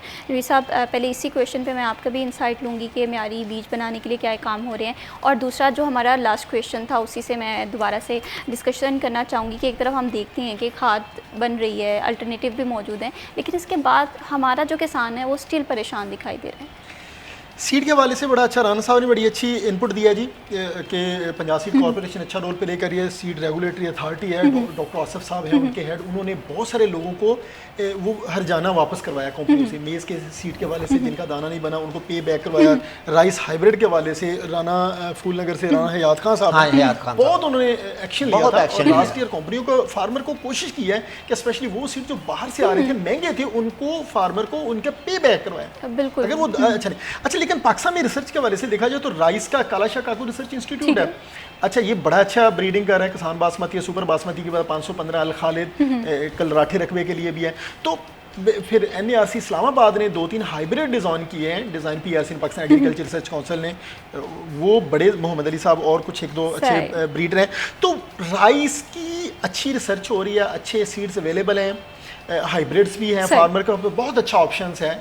लेकिन मैं कहता हूँ कि बजाय इसके कि इम्पोर्टेड हाइब्रिड पे जाने की बजाय वो देसी और लोकल सीड्स पे जाए। बिल्कुल उसमें वो कुव्वत मदाफत, मौसमियाती तब्दीलियों को बर्दाश्त करना, सॉइल की लोकल सॉइल में परफॉर्म अच्छा करना और अच्छी पैदावार देना वो फार्मर को फ़ायदेमंद बनाता है। सही, बिल्कुल इसी तरह से है। अगर जिद्दत के हवाले से बात करें, अगर बीच में रिसर्च एंड डेवलपमेंट आ रही है, लेकिन इसके साथ साथ अगर हम एग्रीकल्चर फील्ड को देखें, लार्ज कैनवस पे पूरी दुनिया टेक्नोलॉजी लेकर आ रही है, हम यहाँ पर कहाँ पर पीछे हैं? इससे पहले मैं वो थोड़ा सा फर्टिलाइज़र का कर दूं, फिर मैं टेक्नोलॉजी में बात करूं। फर्टिलाइज़र में फार्मर स्टिल परेशान है, आपकी बात सही है, लेकिन मसला कि फार्मर को बताने वाला कोई नहीं। देखिए, कंपनी है, कंपनी ने DAP बेचना है, उसने फार्मर को ये नहीं बताना कि एक्टिव रॉक फॉस्फेट को करो और 3000 रुपये में DAP बना लो, वो नहीं बताएगा। तो फार्मर परेशान है क्योंकि जो गवर्नमेंट की लेजिस्लेशन है वो 33 प्रोडक्ट हैं। वो तो आपकी इस मुल्क में तकरीबन जो कंपनी है, अगर मैं देखूं तो 250 से 300 कंपनी है। पंजाब में जो सफरी सॉइल फर्टिलाइजर रिसर्च इंस्टीट्यूट के पास जो मेरे पास 2025 का डाटा है ना, वो ये है कि ये रजिस्टर्ड कंपनी है 250 और 250 कंपनी 900 प्रोडक्ट दे रही है। उन 900 प्रोडक्ट में 33 नंबर है टोटल, वो 33 नंबर अब आउटडेटेड हो चुके हैं। आपको पता है कोई भी चीज़ बनती है वो तो 6 महीने साल में ही वो पुरानी हो जाती है। तो हम पिछले 20-20 साल से वही जो प्रोडक्ट है ना रजिस्टर्ड, वही फार्मर को मिल रहे हैं और महंगे दामों में मिल रहे हैं, अडल्टेड हैं। वो सारा कुछ की वजह से फार्मर परेशान और फार्मर रिसर्च इनोवेशन अडॉप्ट नहीं कर रहा। यूनिवर्सिटीज़ मौजूद हैं, अयूब रिसर्च सेंटर मौजूद है। फार्मर को अब निकलना है वो डीलर आड़तीये और उनके चुंगल से उसको इनोवेशंस में लेना है जैसे दुनिया कर रही है। जब तक फार्मर अब, और दूसरा वी आर कॉन्फिडेंट, हम हैप्पी हैं कि पाकिस्तान दुनिया के कुछ ऐसे ममालिक में जिसमें फार्मर की उम्र अभी यंग है, 42 साल है। अमेरिकन की में फार्मर की एवरेज उम्र 52 ईयर है, 52 साल का फार्मर है। उस बेचारे ने इतनी एनर्जी नहीं है। पाकिस्तान अभी भी 40 से 42 साल में एवरेज फार्मर की उम्र है और हम देख रहे हैं कि अगले 5 साल में पाकिस्तान में जो एवरेज फार्मर की एज है वो 26 से 30 साल है। तो सोचें 26-30 साल का जवान क्या कुछ कर सकता है, तो वो रेवोल्यूशन लाएगा। और मैं चाहता हूँ कि हमारा जो एग्री ग्रेजुएट है वो फार्मिंग की तरफ आए, बजाय इसके कंपनियों में 50-60 हज़ार रुपये का काम करने की बजाय अगर उन्होंने अच्छा पढ़ा है तो वो पढ़ा लिखा। सर मसला कि मैं विश फार्मर इसको ना बिजनेस के तौर पे नहीं ले रहा, मेरा ये मानना है कि उसको अगर वो 20 रुपए की चीज़ ले रहा है ना, उसको लिखना चाहिए। अगर वो पहले से आखिर तक पूरा लेजर बनाए, जर्नल बनाए, इसको बिजनेस की तरफ लेके जाए, जैसे बिजनेसमैन इंडस्ट्रियलिस्ट है वो एक इंडस्ट्री से 2 इंडस्ट्री लगा देता है, तो फिर फार्मर 10 एकड़ से 20 एकड़ क्यों नहीं बनाता? बिजनेस नहीं हम समझ, वो इसको बिजनेस नहीं समझ, हम एग्रीकल्चर में ग्रेजुएट हो जाते हैं लेकिन इस चीज़ को नहीं आगे। तो ये फार्मर की परेशानी की रीजन ये है कि वो यूनिवर्सिटियों में नहीं आ रहा, वो इनोवेशन अडॉप्ट कर रहा है, वो अभी भी डीलर आड़ती के सर पे बैठा हुआ है। तो उन्होंने तो फिर ये अगले 20-100 साल भी गुजर जाएंगे, फार्मर हैप्पी नहीं होने वाला, वो खुशहाल नहीं होगा। उसको निकलना है, उसको इसको बिजनेस की तरफ लेके जाना, फार्मर की तरफ लेके। मेरे पास ऐसे बहुत सारे फार्मर, मैं कुछ 6-7 हज़ार फार्मर को कंसल्टेंसी दे रहा हूँ जो मेरे पैनल में, मतलब मैंने पिछले 10 साल में जो एफर्ट किया ना, वो मैं बड़ा खुश हूँ कि मैं अपने स्टूडेंट्स को फील्ड में लेके जाता हूँ, कि उनको बाउंड करता हूँ कि तुम अपने इलाके में फार्मर से इंटरेक्शन करो। और मेरे पैनल पे 6-7 हज़ार फार्मर है, तो मेरे 10 साल की यही कमाई है यूनिवर्सिटी में, मैं पढ़ाता हूँ। लेकिन 10 साल में वो जो फार्मर मेरे साथ कनेक्टेड है, दे ऑल आर हैप्पी, वो इतने खुश हैं। उनका खर्चा मैंने 25 से 30% कम किया है, उनकी प्रोडक्शन मैंने 25 से 30% बढ़ाई है। मेरा जो मेज़ का फार्मर 90 मन लेता था वो 130 मन ले रहा है। मेरा जो राइस का फार्मर 50 मन ले रहा था वो 70 मन जा रहा है। हमारा जो शुगर केन का फार्मर 1000 मन ले रहा था, मेरा 1300 से 1400 मन ले रहा है। तो वो जो फर्टिलाइजर का एफिशिएंट यूज, सॉइल की हेल्थ, जो पिछले क्वेश्चन थे, बिल्कुल इसी तरह से है। अगर हम एग्रीकल्चर को एम्पावर करना चाहते हैं, इसमें इनोवेशन लेकर आना बहुत ज़्यादा ज़रूरी है। बहुत शुक्रिया नवीद साहब, आपने हमारे प्रोग्राम को वक्त दिया। बहुत शुक्रिया खान साहब for joining us in this program. अगर हम एग्रीकल्चर के हवाले से बात करें, बहुत वास्ट कैनवस है, लेकिन इसे पेंट करने की ज़रूरत है। थोड़े से किसानों के मसाइल हल कर कर, कुछ खादें जो है वो सस्ती फराहम करके, फिर जाके हमारी जो काश्तकारी है या जो हम देखते हैं कि किसान परेशान है, वो खुशहाल होता हुआ दिखाई देगा। इसी के साथ मैं भी शबीब को दीजिए इजाज़त। अल्लाह हाफ़िज़।